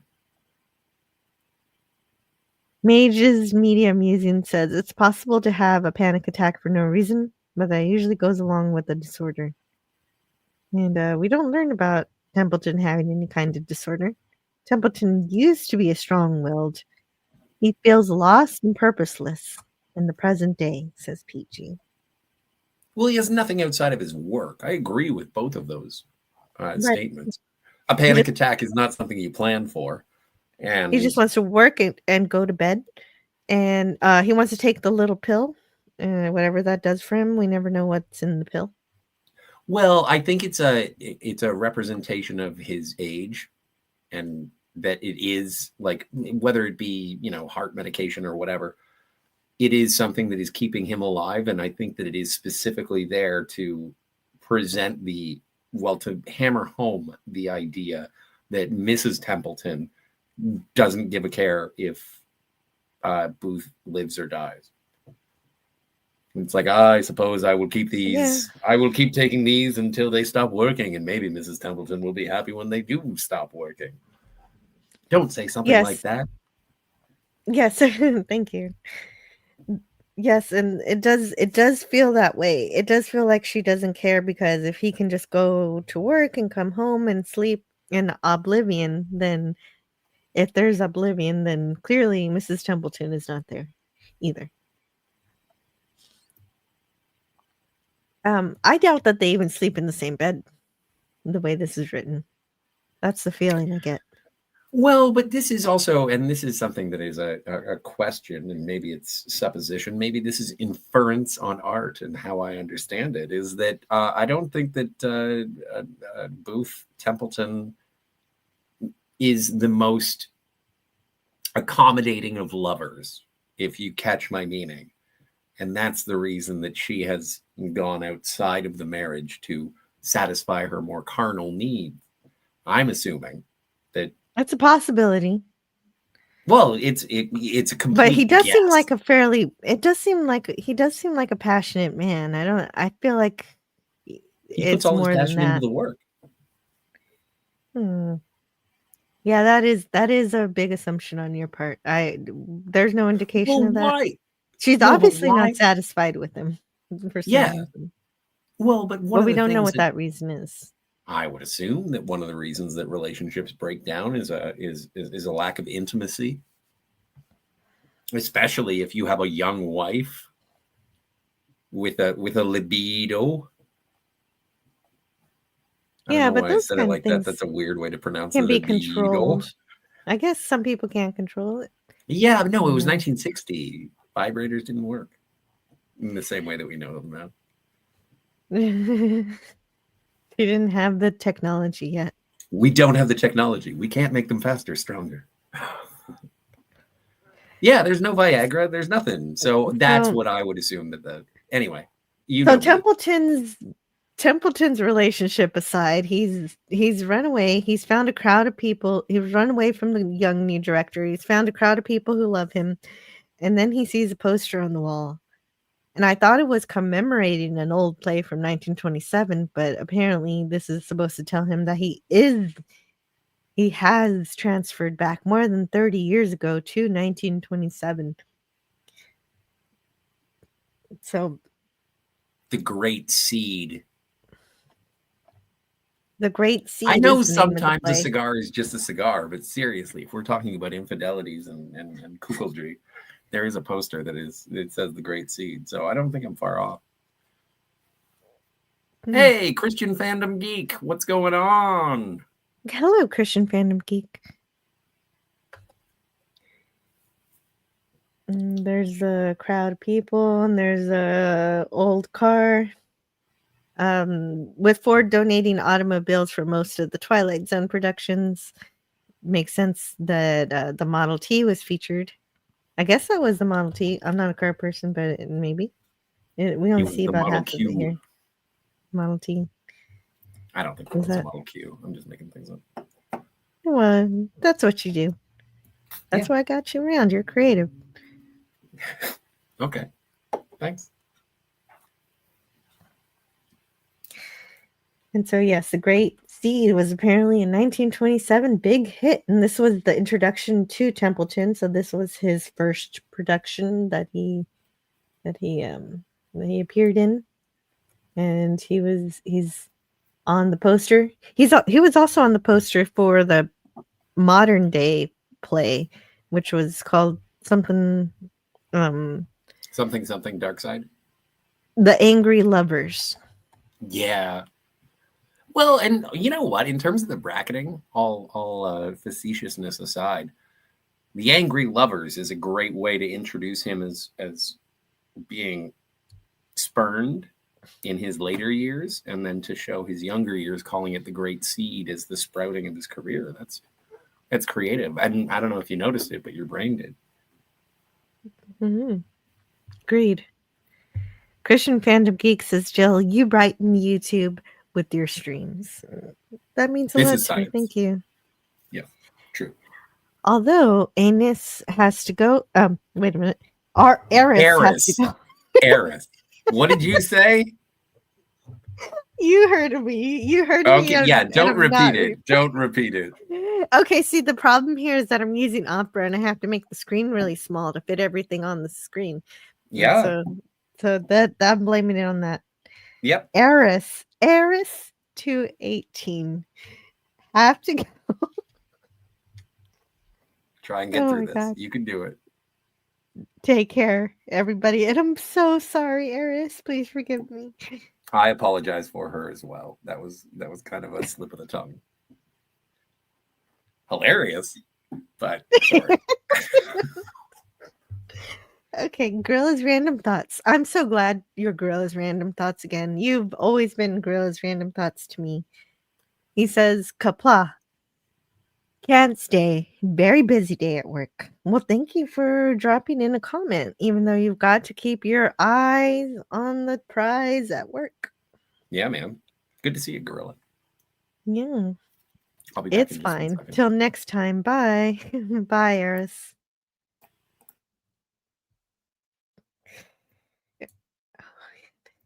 Okay, so aside from this poster. If anyone's just joining, she said anus. It was hilarious. Anyway, I'm sorry. I'll be back in a minute. Oh, thanks for repeating my error. So he meets up with somebody in the street here who tells him that he needs to meet his wife at Freddie Iachino's. And the reality first hits him here, and he's delighted to be back in 1927. He missed the days when he was young and opportunities were fresh, and he had a young wife, and everything was fun. And Templeton is gonna check out Freddy's. More like eyes on the time clock and liquor store. Well, okay. Yeah, that is the prize, right? The liquor. The liquor is your prize for a long day's work. And there we are. Whether or not we've really traveled back in time is fairly uncertain and meant to be ambiguously demonstrated here because there's no time travel machine. All he did was walk through the door, and suddenly everything looks like 1927 with the old cars and the posters. And that's quite a bit in the intervening moments between when he enters the studio for rehearsal and when he exits the studio. That's that would be quite a task to transform the street into 1927 just to trick Templeton. So did he go back in time? He, as Scotty was saying earlier, he recognizes people from the past as that person. So he might have gone back to a timeline in which a version of him existed. And PG says it's more like a ghostly encounter with the past, like Field of Dreams when he's in Minnesota and meets old Doc. And so he happened to.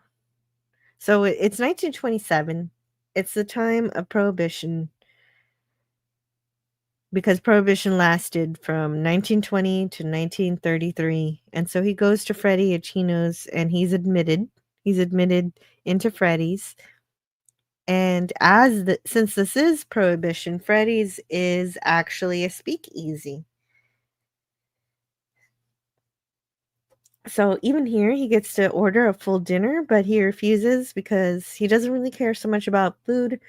He's excited about the fact that he's going to get to see Laura again. And he's going to get to see Laura and have, a fun time with his friend Barney. It was apparently his best friend in his youth also, was Barney Pfluger. And he sees Laura. He doesn't want to be there at the speakeasy. He wants to speak to Laura in a quieter place because this is a very crowded bar. But she wants to party. She does not want to speak to him.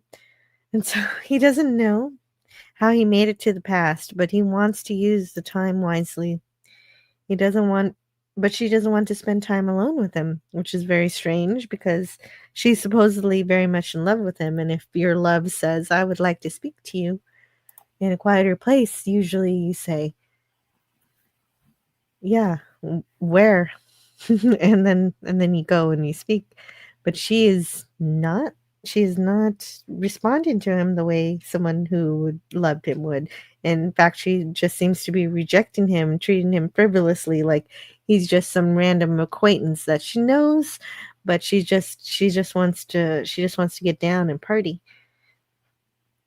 And he tries, like, and I wasn't being facetious when I was referring to this episode as the cuckoldry of Mr. Templeton, because it is clear that Laura and what's his name? His best friend? Barney. They're totally doing it. They're totally doing it. Well, they were giggling and talking. I don't know if that means that they're doing it, but yes, they were very happy. He shows up at her to see his wife, and his wife and his best friend are hanging out and having a party, and they're drinking and having a gay old time. Mm-hmm. Yeah, that's their faces when he discovers them. Yeah, and so it's like, Laura, you're here. You're here. Let's talk. Let's go somewhere. Why aren't you sitting at our usual table? Like, he fumbles into this that it's so bizarre. Not to mention that the time travel doesn't make any sense. He just walks out a door. No. And I guess it's the Twilight Zone. Nothing makes sense. Well, yeah. In the walking distance, it's kind of similar where he just like, oh, here's a merry-go-round. This is the time travel device somehow. Yeah, somehow. So somehow, yeah, he doesn't know how. Returned. He doesn't know how he made it to the past, but he wants to spend the time with Laura, but she doesn't want to spend time with him. And he tries to explain to her. She says, you should, I've always told you to take the makeup off after your show. And he tries to explain to her that he's not wearing makeup, that he really has aged. And this is that he is from a different time. So I'm gonna give you his dialogue. You're gonna be Templeton. Oh, I get to be the cuckold? Yes. This isn't makeup. I've grown older, darling. In another world, many, lovely, lonely, pardon me. Hang on a second. Okay, let's take that back to the top. I apologize. I should read a little bit before I start Well, talking. and also Laura's like, this steak is so juicy. It squirts it all over the place. Okay. This isn't makeup. I've grown older, darling. In another world, many lonely years. I've had only a memory of you to live on. You too, Bonnie. Why, you are my one and only best friend. But both of you have been only memories for a long time, and now, tonight, or today, or whatever it is, and whenever I am in space or time, I have you back again. You're alive. You didn't die. Life is going on here. It's just as if you never died, either of you. And Barney does not believe any of this. He's just like, yeah, sure, buddy. And oh, Daniel, I can't even respond to that. She's not even Laura doesn't even seem to be really listening to him. She just wants to stay where she is and have a good time. And Templeton is confused why she's so different. They used to be very much in love and inseparable, but now it seems like she doesn't want anything to do with him, despite being his wife in this reality too. See, I don't take this as sort of an alteration of the past. I think that this is a longing for a past because the present is somewhat disappointing. And when he looks back upon his relationship with Laura, he idealizes it. But in reality, his wife was banging his best friend. Oh, so you're saying that his memory of Laura is not real. Right. That her actual this is her actual personality and she was actually not really into him the entire time. Yeah, I think that's that really sad if that's true. Yeah, it is. But that's what I sort of perceive this, and this is why I said right off the hop. And I was like, it did recontextualize even my past relationships because I've been in love. I've had partners. I've had girlfriends for long periods of time. And if I look back and it's like, oh, I miss her. And it's like, well, if you do actually analytically go back and look at it, was it that good? It ended for a reason. And what are the reasons for that? So I can sit here and say, oh, Laura, you were the love of my life, the cream in my coffee, the light in my eye. I just chose to ignore the terrible in you as you were terrible to me. But now that you're gone, I can romanticize our attraction. But he says that she's different. Yeah, how does he have a false memory of her? No, it's because his memory of her is different than the reality of the situation, is my assumption. Maybe. That's what I'm taking. That's but yeah, I find this to be a very tragic story. A very tragic story about a man who's living in the past, and the past was not as he remembered it. It kind of reminds me of Midnight in Paris with Owen Wilson. I haven't seen it. Midnight in Paris with Owen Wilson. Yeah, it's a time travel story. He also goes back and finds that the past wasn't what he thought it was. Well, he goes, okay, in Midnight in Paris, I'll do the quickest I can possibly do. He is nostalgic and reminiscent of the 1930s, and he ends up going back in time. And then he talks to the people, like famous people, like Ernest Hemingway and F. Scott Fitzgerald and Zelda Fitzgerald. And they sit there and they say, oh, if only we could go back to the late 1800s. That's when everything was really good. And so as farther back, and they don't, they don't go back, like they don't keep going back, but it's like every generation romanticizes the previous generation, saying that it was better back then. Back in my day, it was good times and champagne. And so, and then he finally realizes that it's like everybody reminisces for the past. And I think this is what's happening to Booth. Yes. And the past is telling him, get out of here, scram.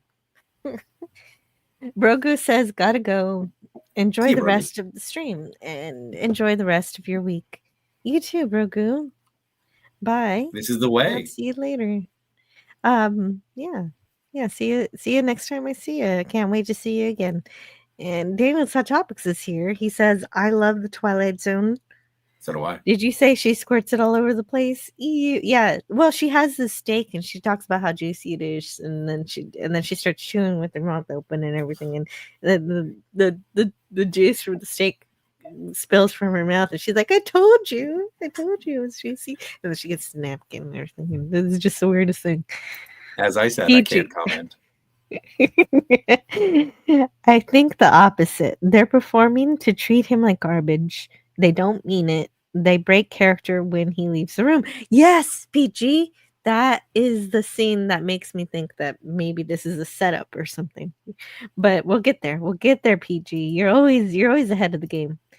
Mage's Media Musing says false memories are very common. That's true. Yeah, and we give ourselves those false memories, and we replay them over and over until they become real. Daniel's Hot Topic says maybe he went to a parallel universe in the past, and that's why nothing quite matches up. And that does follow a modern interpretation of time travel, where you go back. If you go back, you create a new timeline, and this is just a parallel timeline. That's why nothing's quite right, and why Laura's not as kind and loving as he remembers her. That is a possibility too. I found an old photo of a particularly lovely party, and it was me and my girlfriend at the time.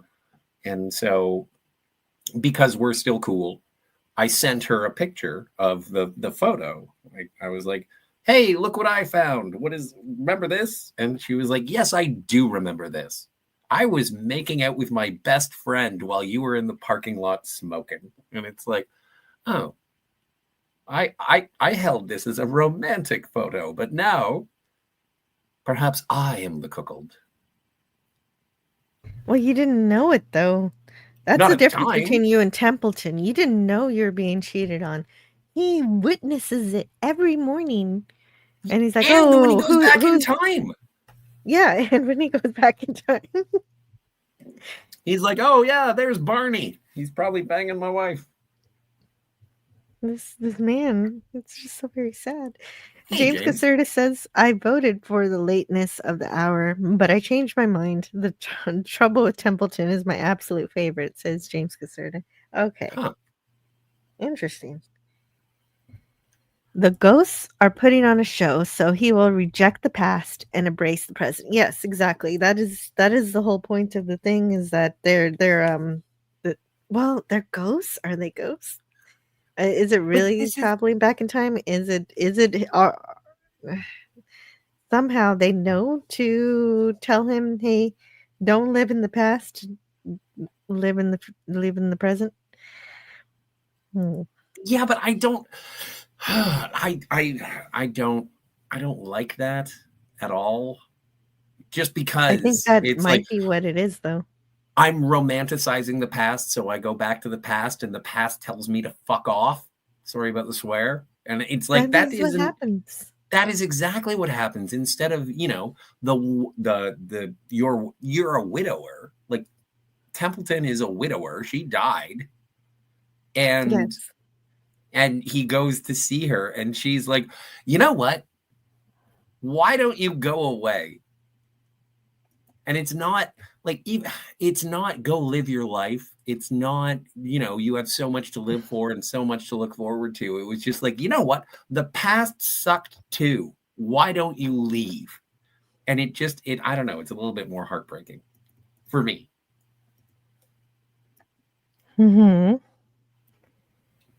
So, Watcher X says, Watcher X says, if I have done a thorough inventory of my past girlfriends, I wouldn't want any of them back, even if I had a time machine. Does that mean hope for the future romance is a delusion? No, of course not. Well, no.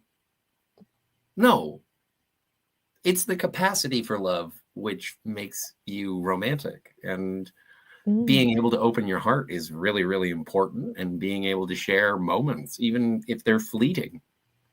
But yeah, I would go even this, like, no sexy time, no romantic lightning strike moments, but just a moment to, like, remember that one dinner? Or even if I walked out of a stage door and I was just like, oh, it's that day? This is the day that I'm going to relive with her. Okay. It would still, I still have a nostalgia for those times. Like Eternal Sunshine of the Spotless Mind, I believe, would be the best representation of what's going on here.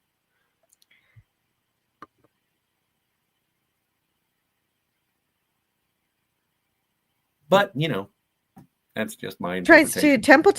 Templeton tries to tell Laura that he's from the past, and she calls him an old fool and begins to dance.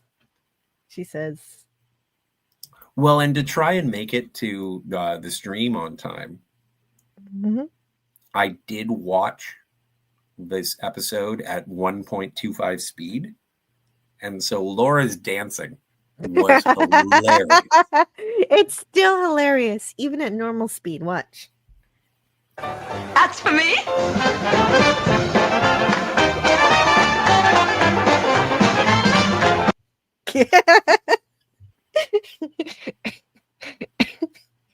Oh my goodness, that I've never, I don't know if I've ever seen somebody dance the Charleston before, but there it is. That's how I'm gonna picture it anytime anyone mentions it now. She kind of looks like Terry Farrell. Oh, she'd make a good show. Yeah. Sure. Not exactly, but a bit. All right. And anyway, there's that. That's for me. But he tries to stop her from dancing because he still needs to talk with her. But instead of listening, she slaps him and he breaks her pearls. Yeah. And she says, why don't you come back where you came from? We don't want you here. Your droids will have to stay outside. We don't serve their kind here. Although I do love the music. Like, this is really great. Anytime that you can get a trombone and a banjo on the same stage, count me in. Right. So Templeton leaves. And then because Templeton has left, everybody goes quiet. The lights go down. Everything begins to darken. Which what is your interpretation of this? Well, it makes it seem as if this was a play, and then it's confirmed that there is a play. It is very strange. Oh, right. We also need to remember that Laura is played by Pippa Scott. It's just that this was a speakeasy. It was loud. It was crowded. The music was crazy. People are dancing the Charleston. And then whenever he exits, everybody stops. And now it's, well, I think PG said it right earlier when he called everybody like a ghost. And they become even more like a ghost in this instance. And we see Laura, and she steps forward. She steps forward like during a play when you're about to see some kind of soliloquy, but she doesn't make one. Yeah. Like, there's a little bit of a lack of closure on this particular anecdote. I don't know. She looks Sad sad. man is sad. She's sad that he's leaving, but we don't even know what the context is until late soon. But even the context doesn't make sense. Well, the lights go down everywhere, and we can see only her for a bit before even she fades. In terms of the storytelling of the situation, when you have someone who repeatedly tells you that they do not want to hang out with you, they do not want your presence, and then the final presentation of that character is a longing looking away, I'm like, I guess that feeds into what the moral of the story is, but it also hasn't been presented in any loving way. These actors have no chemistry. There is no obvious reason that they should be together. In fact, the people who should be together in this previous scene lead me down a garden path that say, oh, okay, he's always been cheated on. Well, this scene contradicts that idea that he was being cheated on here. That it comes out of nowhere. This makes it different. This makes it different. This makes it seem more like these entities, whatever they are, from the past or ghosts or whatever they are. It seems like they actually do like him, and they're trying to tell him. Well, it's like what Pete G said it already. That they would want to tell him, they would want to be talk to him and embrace him, but they know that he's trying to relive old times and that he doesn't belong there. And so PG says the past was good, but you need to be forced to make the rest of your life good too. And that line of dialogue would have been something supportive from Laura saying to Booth, I know you loved me. I never had a question in my heart, but it doesn't mean that you have to live here. It's like fucking Emissary from Deep Space Nine. It's like, why do you exist here? Instead of explaining that to Templeton, she pushes him away. She just says, oi, prick, get out. I'm dancing the Charleston. Yeah, exactly. I got some Charleston to kick. Also, I do want to say this, Daniel's Hot Topics. They could be ghosts. They could be ghosts. They could be putting on a performance. You got to say the G's. They could be a ghost, and they could be just putting on a performance for Templeton to get him to go back home, to get him to go back to his present where he is still a respected actor and get his stuff together, which is exactly what happens. Go back to your life where your wife bangs pool boys. It'll be fine. Well, he needs to take charge in all of his life. I would have loved it if this episode ended with not just him the way it ends, where he's a good actor again, but also he goes home and he dumps his wife. That would have been cool. He kills his wife, who is not a waiter her. who is returning her sunglasses or something. He doesn't have to kill her. He just has to divorce her. So, but he wants to go back to a time where he remembered being loved and respected.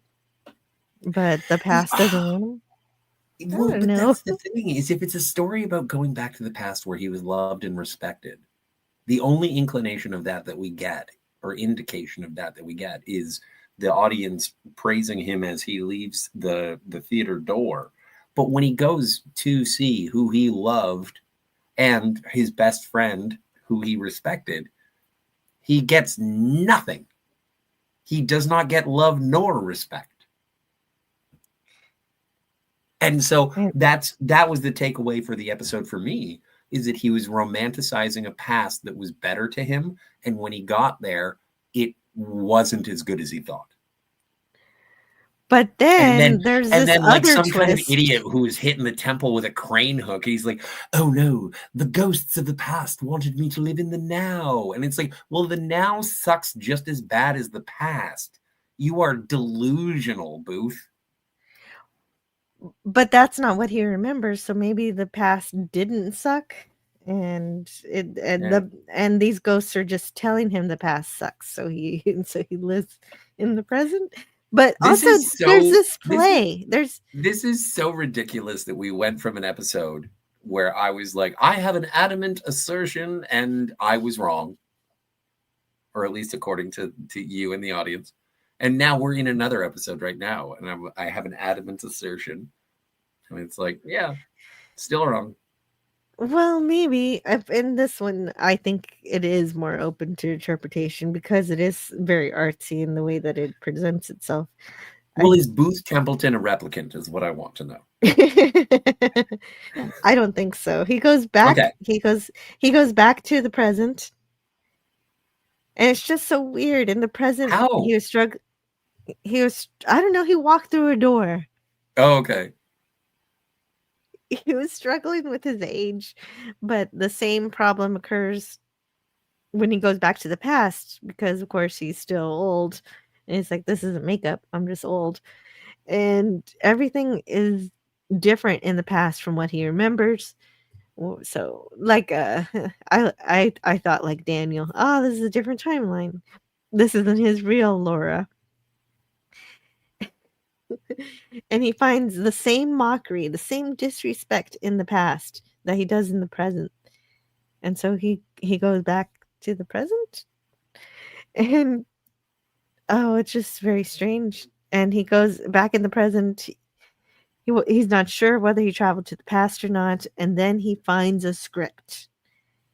It says what to do when Booth comes back. Who wrote this script? It's a word for word depiction of what we just witnessed. Not a word for word. In the speakeasy. No, not word for word. And I found this interesting because when he walks into the speakeasy, Barney says, "Take a seat, old man." And when he reads the script, it says, "Take a seat, old chap." And I was like, if this is the crux of your storytelling, you really got to get it right. And they did not. Oh, the ghost was improving his lines. I guess. So he takes this to mean that Laura really did love him and that everything he just experienced was just a performance, was just a play put on for him to tell him to appreciate his present. And that's what he thinks.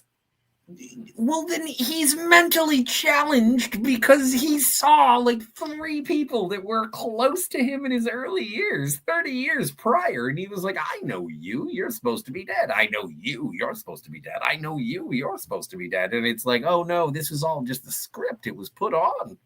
They were like, are they actors? Are they ghosts? Like, I don't know. Neither does he, but I don't know. He's just so self-involved that he wants the universe to be working for him on his side all the time. What a selfish, well, he is an weird actor. man. Yeah, that's true. That is true. That's very true. And as an actor, he found his voice. His voice is returned. He's no longer self-conscious of his age And his cuckoldry. And the director wants to know if Templeton is in or out, and Templeton says he's in, but you need to call me Mr. Templeton because you got to get his pronouns right. Oh, geez.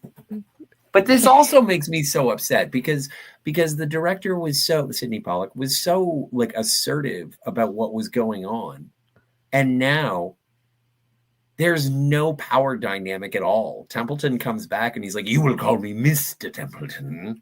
And he's like, "Oh, I'm sorry, sir." Doesn't change the fucking fact that you were late for rehearsal. Sorry about the swear. Exactly. I thought it was very odd too. But he also tells Mr. Sperry, the guy who financed this entire play, "I do not allow anyone not directly connected to the production to attend rehearsals." I think if you finance the entire thing, then you are directly connected to the production. But I could be wrong. He's like a producer. But the director asks Sperry to go away, and he does.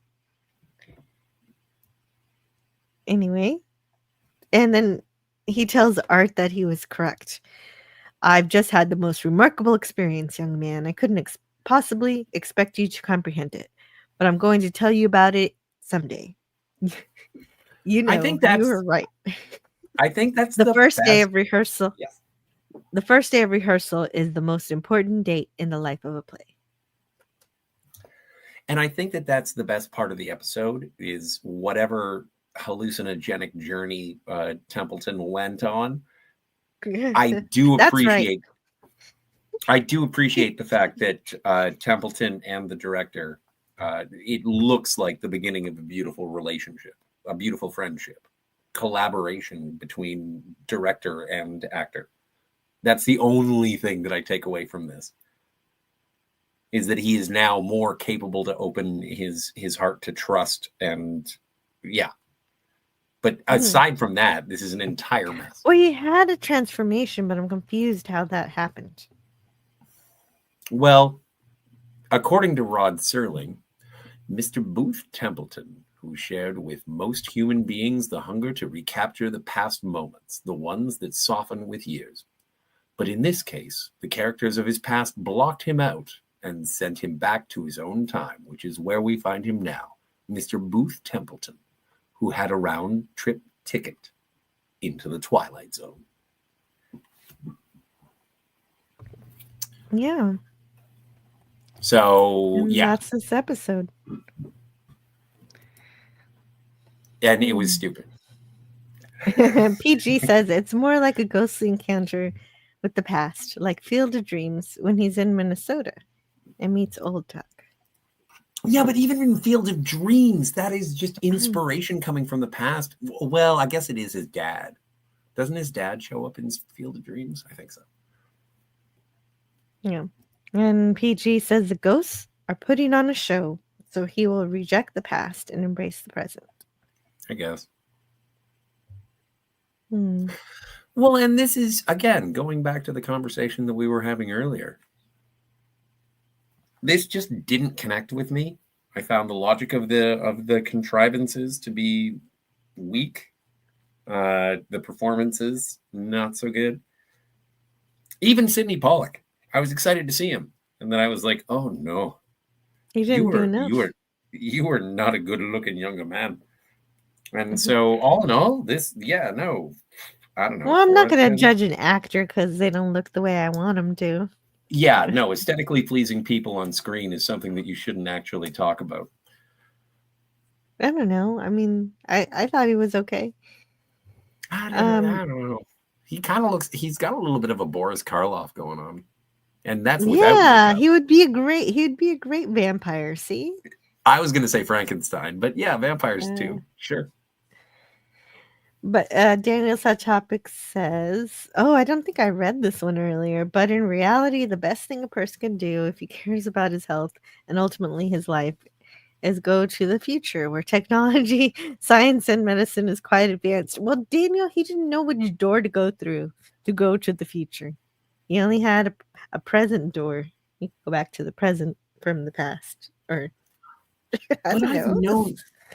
I've known so many people who, you know, as they're growing up and they blame their parents, and not for anything heinous, not for anything that like will show me on the doll kind of things, but just like the interactions that they used to have. And they were like, oh, if that was different, I'd be different and things would be better.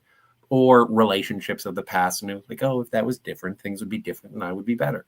But the thing is that these experiences that we are, for lack of a better term, blessed to have, they shape you into who you are today. It's kind of, this is like Star Trek 5. What, you wanted me to turn left when I should have turned right? I know what I did wrong. I know my pain. I need my pain. And that's, these affirmations that are like, it's a wonderful life, are like, yeah, I get it. Everyone needs a pep talk from time to time, but it doesn't mean that the entire, you should be happy and satisfied with the good. Hey, you take the good, you take the bad, you take them both, and there you have facts of life. Anyway, I'll get off my soapbox. I apologize. Some people need soap. No, that was fine. That was very good. PG says the young wife is willing to hurt his own memory of her, just so he won't waste the rest of his life. Sounds to me they all really loved him. So the ghost of the wife. Yeah, but ruining the memory of Laura, that's kind of messed up. Also. Yeah. Yeah. And that's the thing, is if she really was sweet. Well, and like a wistful flashback of them meeting, or of them sitting across a table. That would be interesting to be like, don't you? I remember when she loved me. And then we like diddly diddly diddly diddly, and they're sitting and they have like little champagne glasses and they clink, and it's like, I love you, darling. I love you. And then they diddly diddly Back to the Future. And then we go back. Oh, now I get it. Yeah. Like Wayne's World. And so, like, and why is he making these noises? Why is he doing that? Is he having a stroke? So, but yeah, and that would be a differential of, okay, this is what it was like, and now we're seeing tough love, as it was mentioned. And that would be great. But I just think that the structure, I just don't. And, again, just my interpretation of this work of art. PG says, I agree with Scotty. People sugarcoat the past, but I don't think this episode is actually about that. And I don't even know what this episode is about. No, me neither. But Watcher X says, Flapper's gonna flap, and that's I do true. understand. Ba, ba, ba, ba, ba-da-da-da-da. That's for me. Can you play it at 1.25 speed?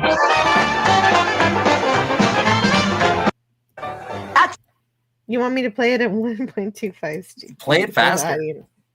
Let's do some Okay. Reefer Madness and just play it faster. Yeah, I actually don't know how to do that in this player. Don't worry about it. It's just here it is. It was okay. That's for me.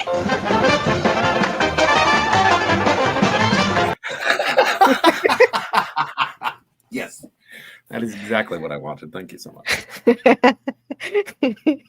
And that's how Scotty watched this episode earlier. Yeah. James Caserta says, very poignant episode. I'm glad you liked it. PG says the past was good, but you need to be forced to make the rest of your life good too. And Scotty did read that one earlier, but I'm reading them in order now. The past was funner, says Daniel. Sometimes. That's how we remember it. Scotty's hot as Laura. Thanks, I think. Mages says it's the wild animal you nurse back to health and acts mean to get them to leave and live their life. Oh, actually, there was an episode of Lost in Space like that where the pirate is like, actually, I'm a bad guy and awful, and you need to, stay with your family and love them, and then he leaves. And that he was doing that to Will, so that Will wouldn't want to run away and be a pirate. Daniel's Hot Topic says she could be Satan screwing with the guy. You can have a time machine. Well, yeah, there is no time machine in specifics in this episode, even if time travel happens or not, or if they're just ghosts that manifest into his reality because he's just walked into the Twilight Zone. Scotty is just wrong about everything today. Jill is right. Templeton, well, but he says it so prettily that he gets away with it. Yeah, but I'm not. And Templeton just got some tough love. No. Regained his confidence. He did. Yeah. I don't know how he regained his confidence, but he totally did. No. Hey, let's go into the past and meet my ex-wife who died. And then my ex-wife who died, or not my ex-wife, my wife who died, she's going to tell me to go away. And now I'm going to come back to the future with those memories sort of slightly skewed because I don't think that my wife liked me. And I kind of think my best friend was banging my dead wife. And not when she was dead, but and And now But I'm then in he a finds a script, though. But then he finds a script that tells him everything he just experienced was just a play, Wait, just a performance. so like I don't know. It still blows my mind as to how he's like, and now I understand how to continue with my life. They were telling me Yeah. to live. The only reason that we as an audience are expected to understand what has happened before he finds the script is because he out loud says what this story is about.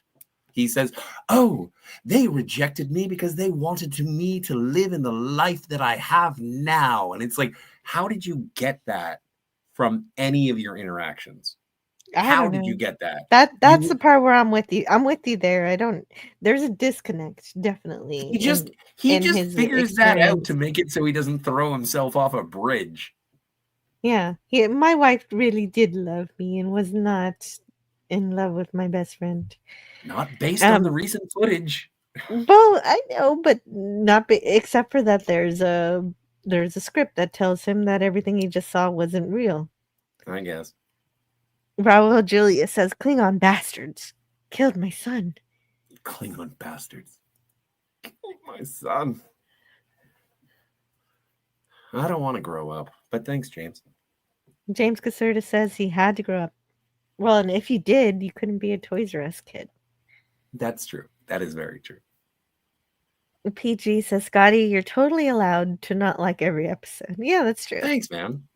I appreciate it. Hey, well, that is a fact. Wrong. Wrong, wrong, wrong, wrong. Wrong, wrong, wrong, wrong. You're wrong. You're wrong. You're wrong.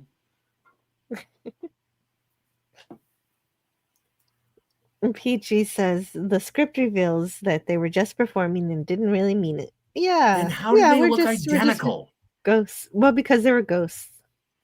So what? So someone wrote down what they were supposed to say to make this man go and live his life from the future forward. And the way that they came up with it was to berate him and undermine his memories of the past. Is that what you're saying? Yes.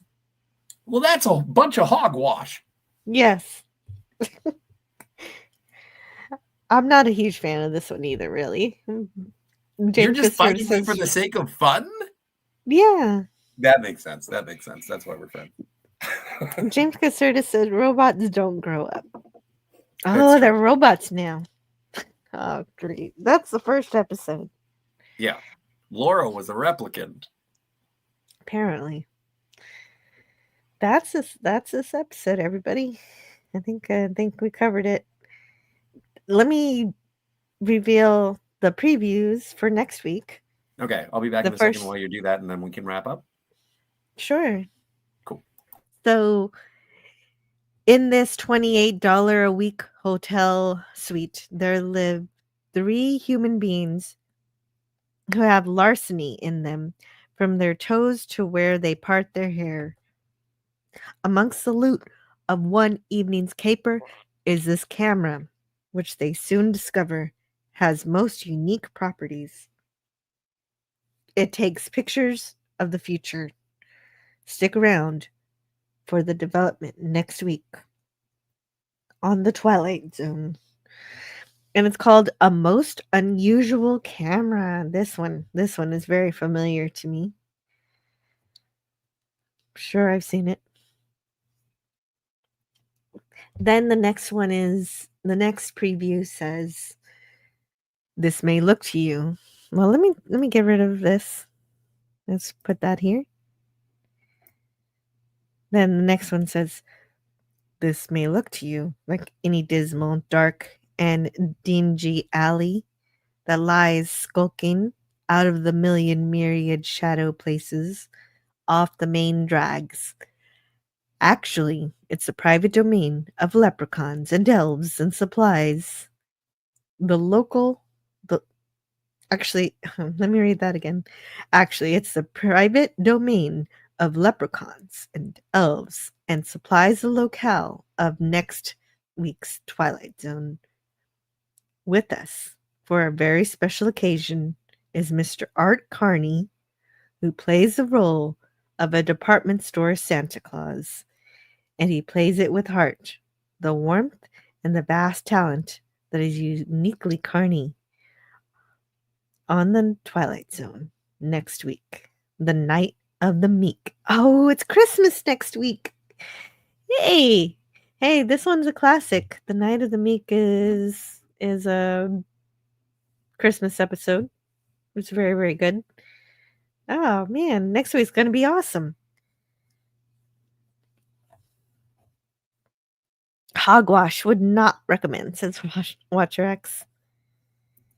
PG says his nostalgia was so strong they needed to slap him out of it for his own good.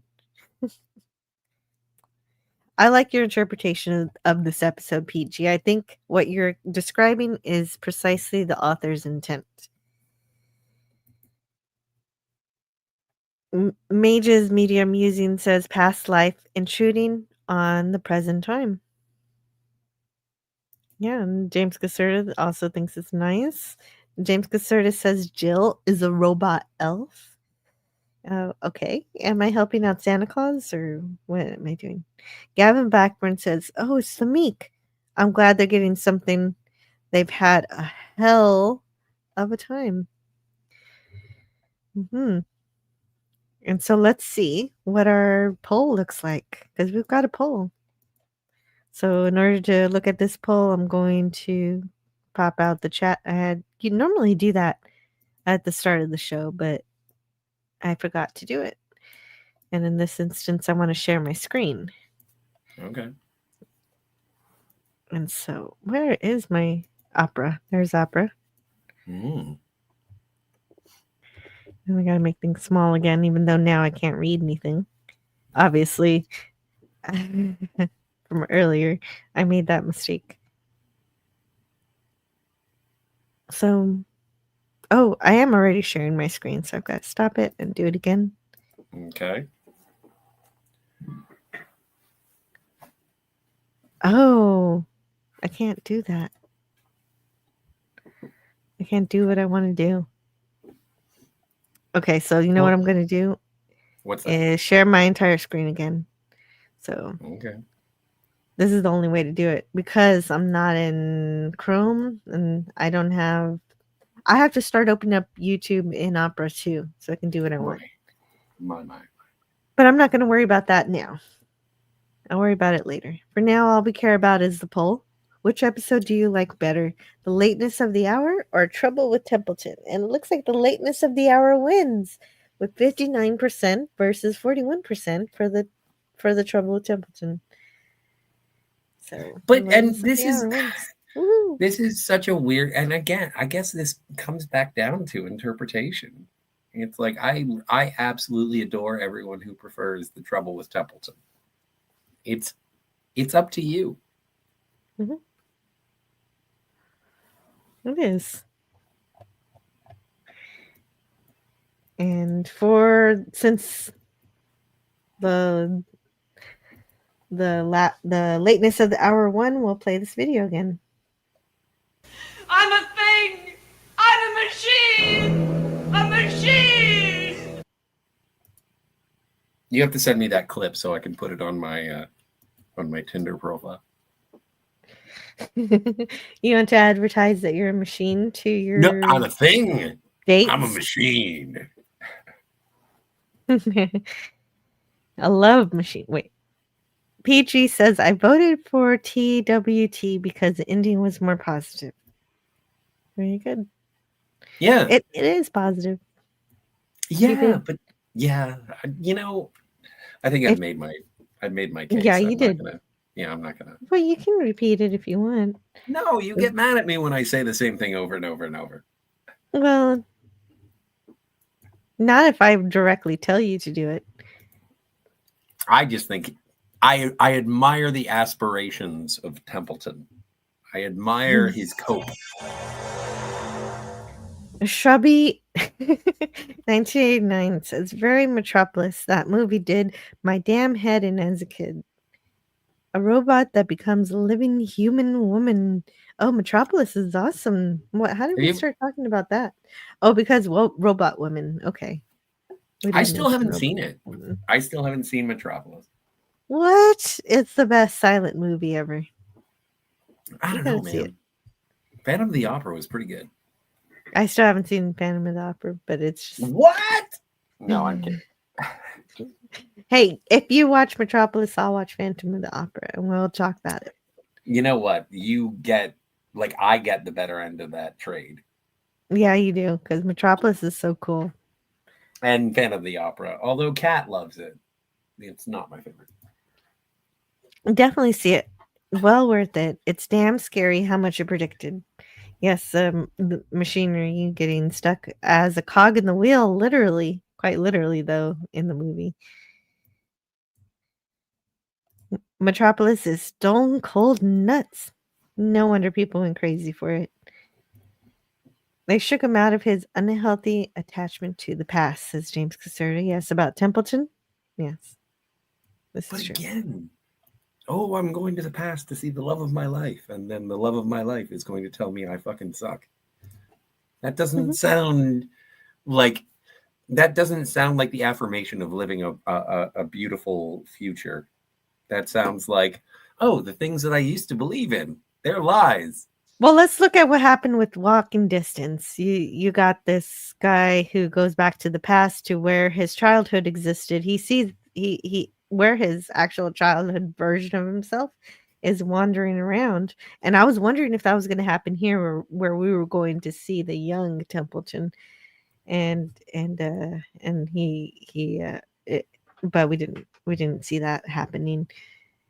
But what we saw instead was the older man in Walking Distance tries to connect with his parents, and they're like, "Who are you?" And they get all angry and everything. But eventually, the father does have a moment when he talks to his son, and he does encourage him and make him want to live a better life than the current, because he's also having trouble with his present.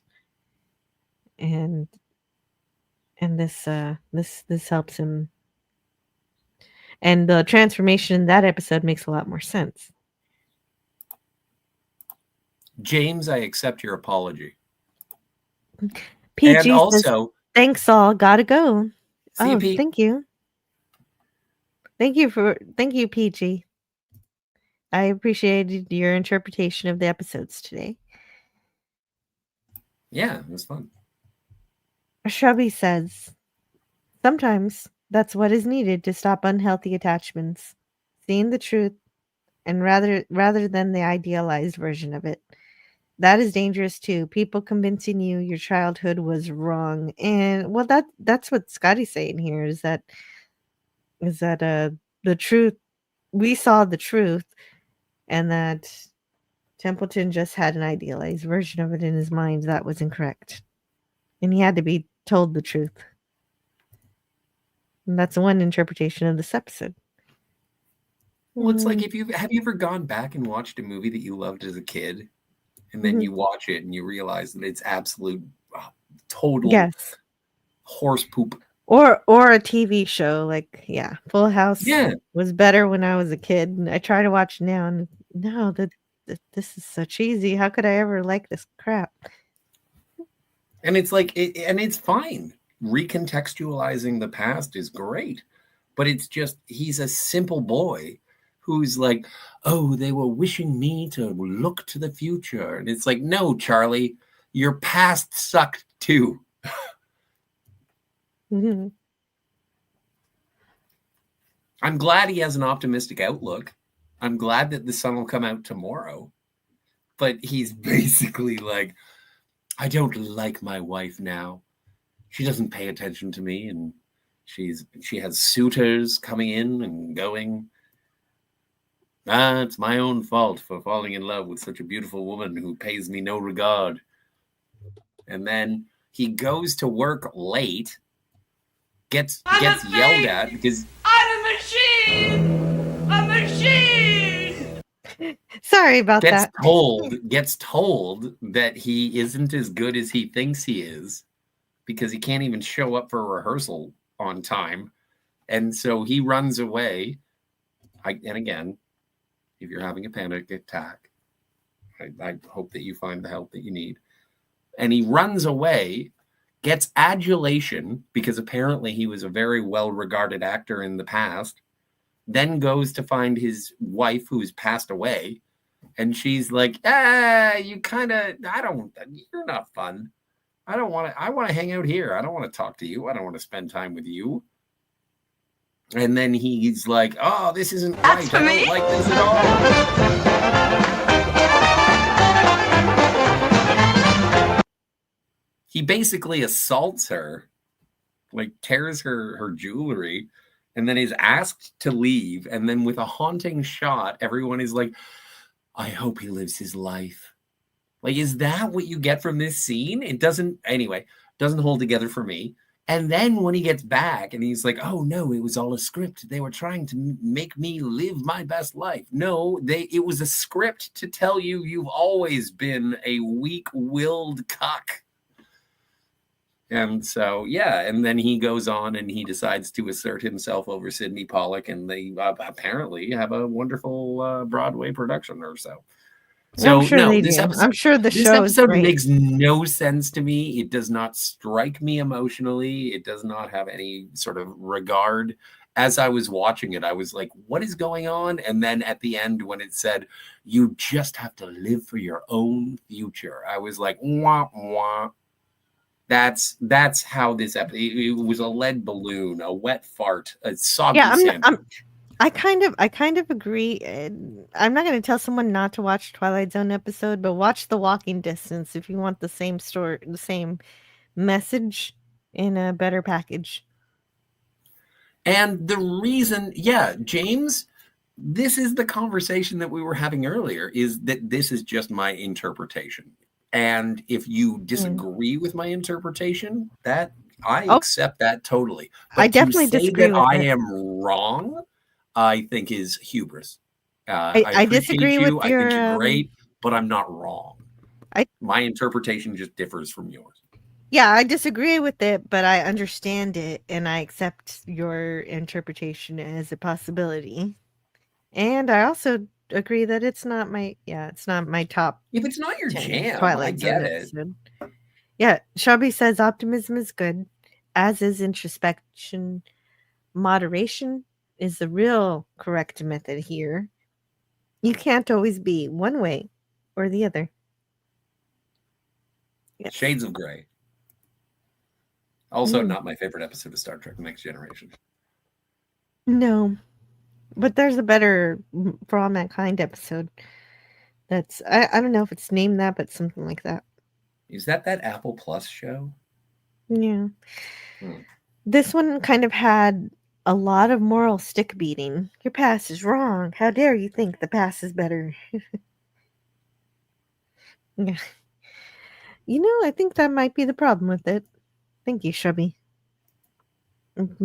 Oh, man. I'm having trouble with StreamYard. It's acting funky. Okay, I got out of it. I escaped. I blame Opera. Are there any green or gray aliens in the Twilight Zone? Well, everything's gray and black. No. White. You know the grays? Like the traditional... Oh, that. The short... Yeah. Wrong. James concerned. Yeah, it's fine. He's just trolling you at this point. It's just... I know. It's fine, though. Hey, man, I've trolled enough in my day that I appreciate when someone trolls me. Yeah, it's fine. We disagree on this particular episode, James. You do. You do disagree. See, and this is videos. This is why I'm pissed. This is such a thing. Like, I'll show up at certain reviews of episodes and I'm like, I love this. And then people will be like, this is the dumbest thing ever. This is a crash test dummy of an episode. And it's like, I disagree. And I get all that. You just described the opposite of what happened. Yeah, sure.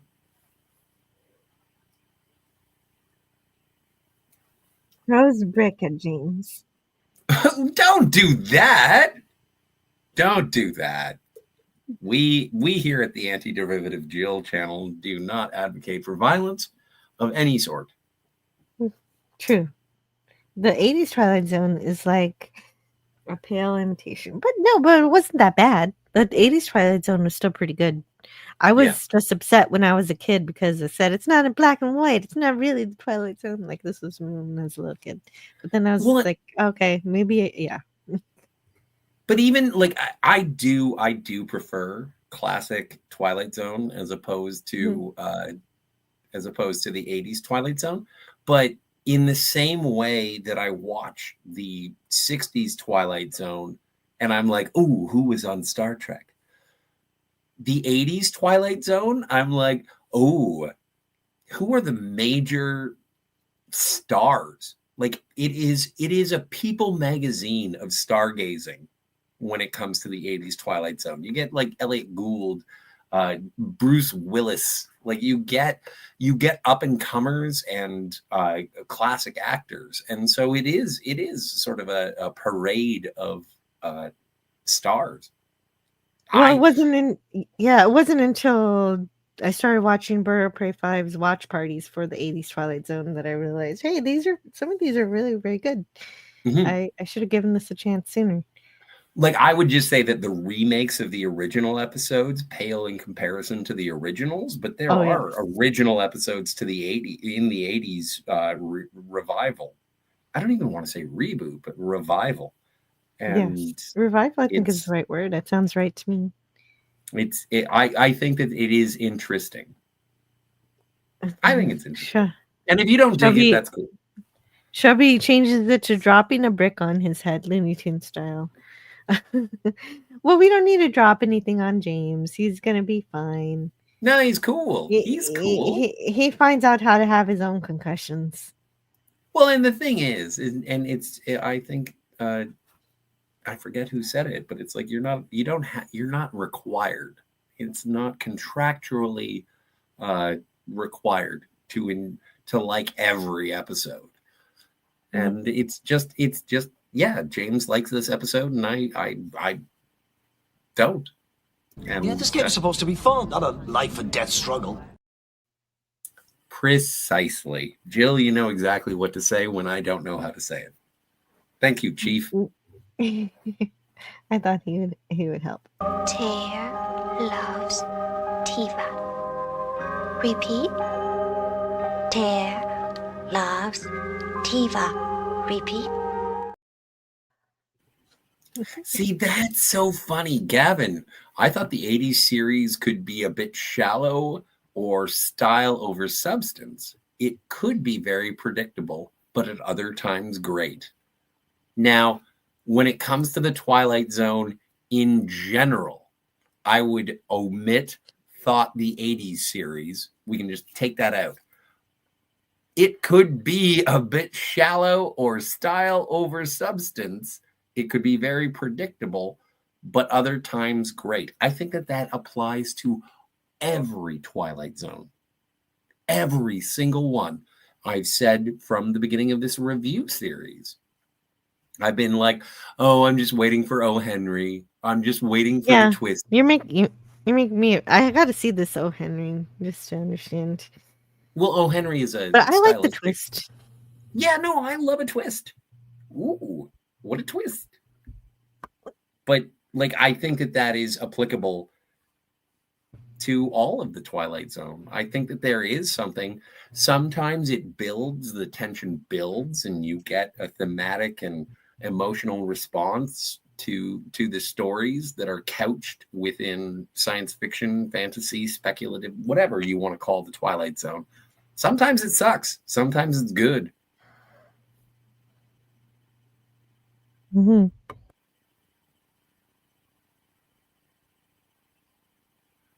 Yeah, I don't know anything about the Outer Limits. The Outer Limits really went for mindfuckery over warm, fuzzy, happy ending, says Shrubby. I watched the Outer Limits, the 90s one, in my bedroom with rabbit ears. And yes, it was very cool. and I thought creepy. I thought the 90s Outer Limits was a Canadian production, and so I've always had a disdain for it because Canadian productions are always terrible. Says the Canadian. Yeah. Is that also why you haven't watched Stargate? Probably. Shrubby says, I don't remember a single episode of Outer Limits. Outer Limits that it didn't end with some form of twist or down note. And oh no, but I did get you to watch the movie. You didn't. You liked it. Like the Yeah, Stargate. no, it was fine except for that explosion. Yeah. Praxis will be fine. But I think we've covered everything. No, we need to Praxis is cover. never going to be fine. No, I know. It's destroyed.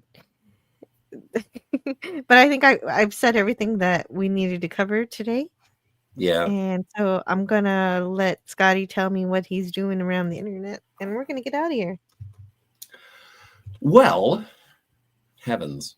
Tomorrow night, I'm going to be hanging out with Ben at Cinema Gulp and all of the Cinema Gulpers. And we're going to be talking about the movies of Wes Anderson because of the Phoenician Scheme, which just recently hit theaters. And so we're going to sort of reminisce and talk about that catalog of films. And then I think Friday on the Phantasmagorium, my good friend Kat and fellow James Bond aficionado has ordered the 4K restorations in Steelbook of the Sean Connery James Bond films. And so there's going to be an unboxing, and we're generally going to discuss that. But because it is Friday the 13th as well, we're going to be talking about murder and terror. It's going to be a tossed salad. So you're not streaming on Thursday like you normally do. Yeah, I know. Kat decided she didn't give a good goddamn. She's just waiting for her package to arrive, and she is going to James Bond our stream. Which you know what, as a James Bond fan, I'm kind of looking forward to find out. Kat gets all of the physical medias that are important to her, and yeah. So I'm looking forward to seeing what this Steelbook is all about. And so we'll probably just talk about that. But also, I'm going to be here with you on Friday. What are we doing on Friday? Well, it is Friday the 13th, so we're going with a scary movie. I don't know. I haven't seen it. It's called Seven. And I You've will never know more seen about it. I'll know more about it on Thursday. No, I've never seen it. Friday. Friday, I'll be an expert, though. Yes. I'll know all these things about it. It'll sound like I've known it for years. Gavin Blackburn says, nice moon. Good resource overmining. See, that's kind of funny is that Kat's going to be in, Kat's supposed to be here for the 7 conversation as well.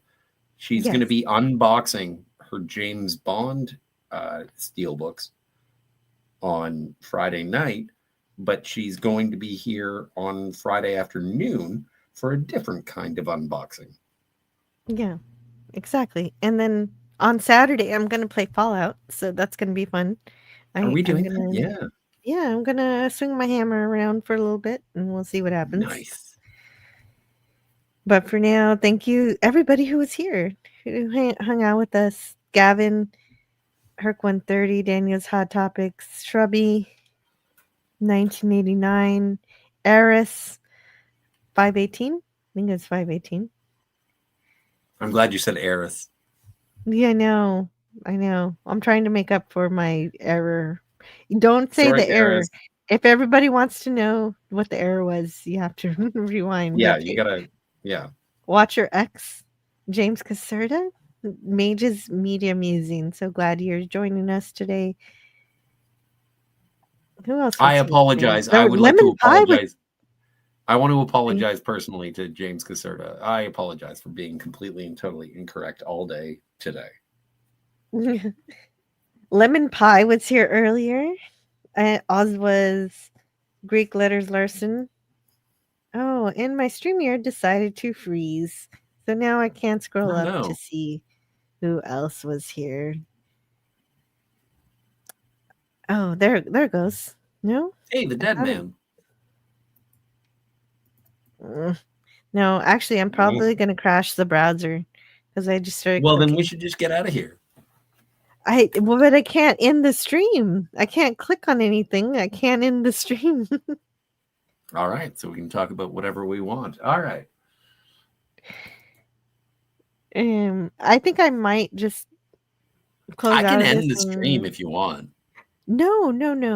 I'll just I have the close out and power. I'll come back. I'll come back in a minute. I just said twice what I wanted and you're ignoring me. No, yes. Well, get on with it. I am, but it's taking a while to close. Well, this The is what browser's happens not when you run closing. your streams with a Wii. My The only goodness. reason Okay, so this will be fine. Everything's no, gonna be fine. everything's going to be great. Zap him. So I'm trying to close the window. Now it's closing. Oh, good. I can still hear your voice though. Yeah, well, that's the whole point of these interactions, is that we are broadcasting to a wider audience who enjoys the sound of your voice and they put up with me. Oh, hi, everybody. Let me tell you a little story.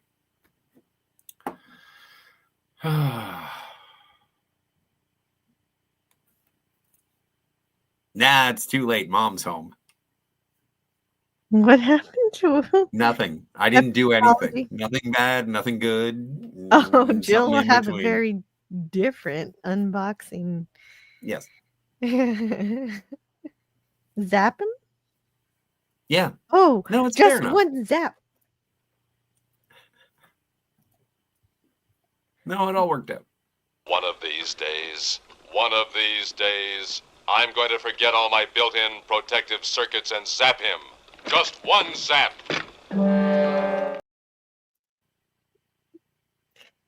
Say something really rude and YouTube will end the stream for you. It takes a while though.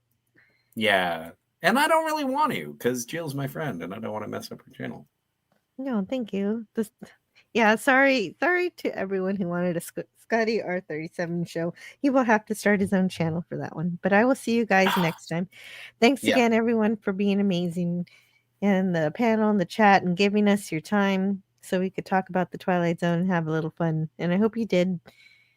Catch us next week for the episodes, The Most Unusual Camera and Night of the Meek. And until then, I hope to see you guys next Tuesday in the Twilight Zone.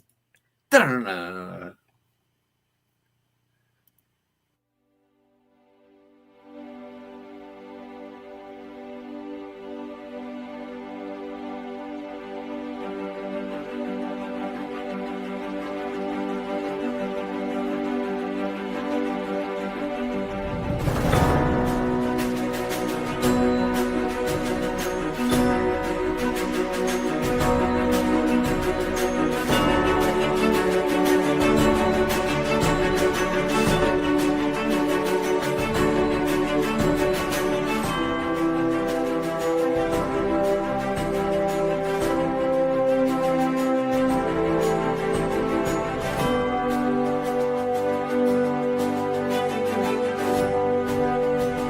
Learn all that is learnable. And the ways our differences combine to create meaning and beauty. It has always been easier to destroy than to create. May we together become greater than the sum of both of us. Well, now you have something new to think about. Carry on.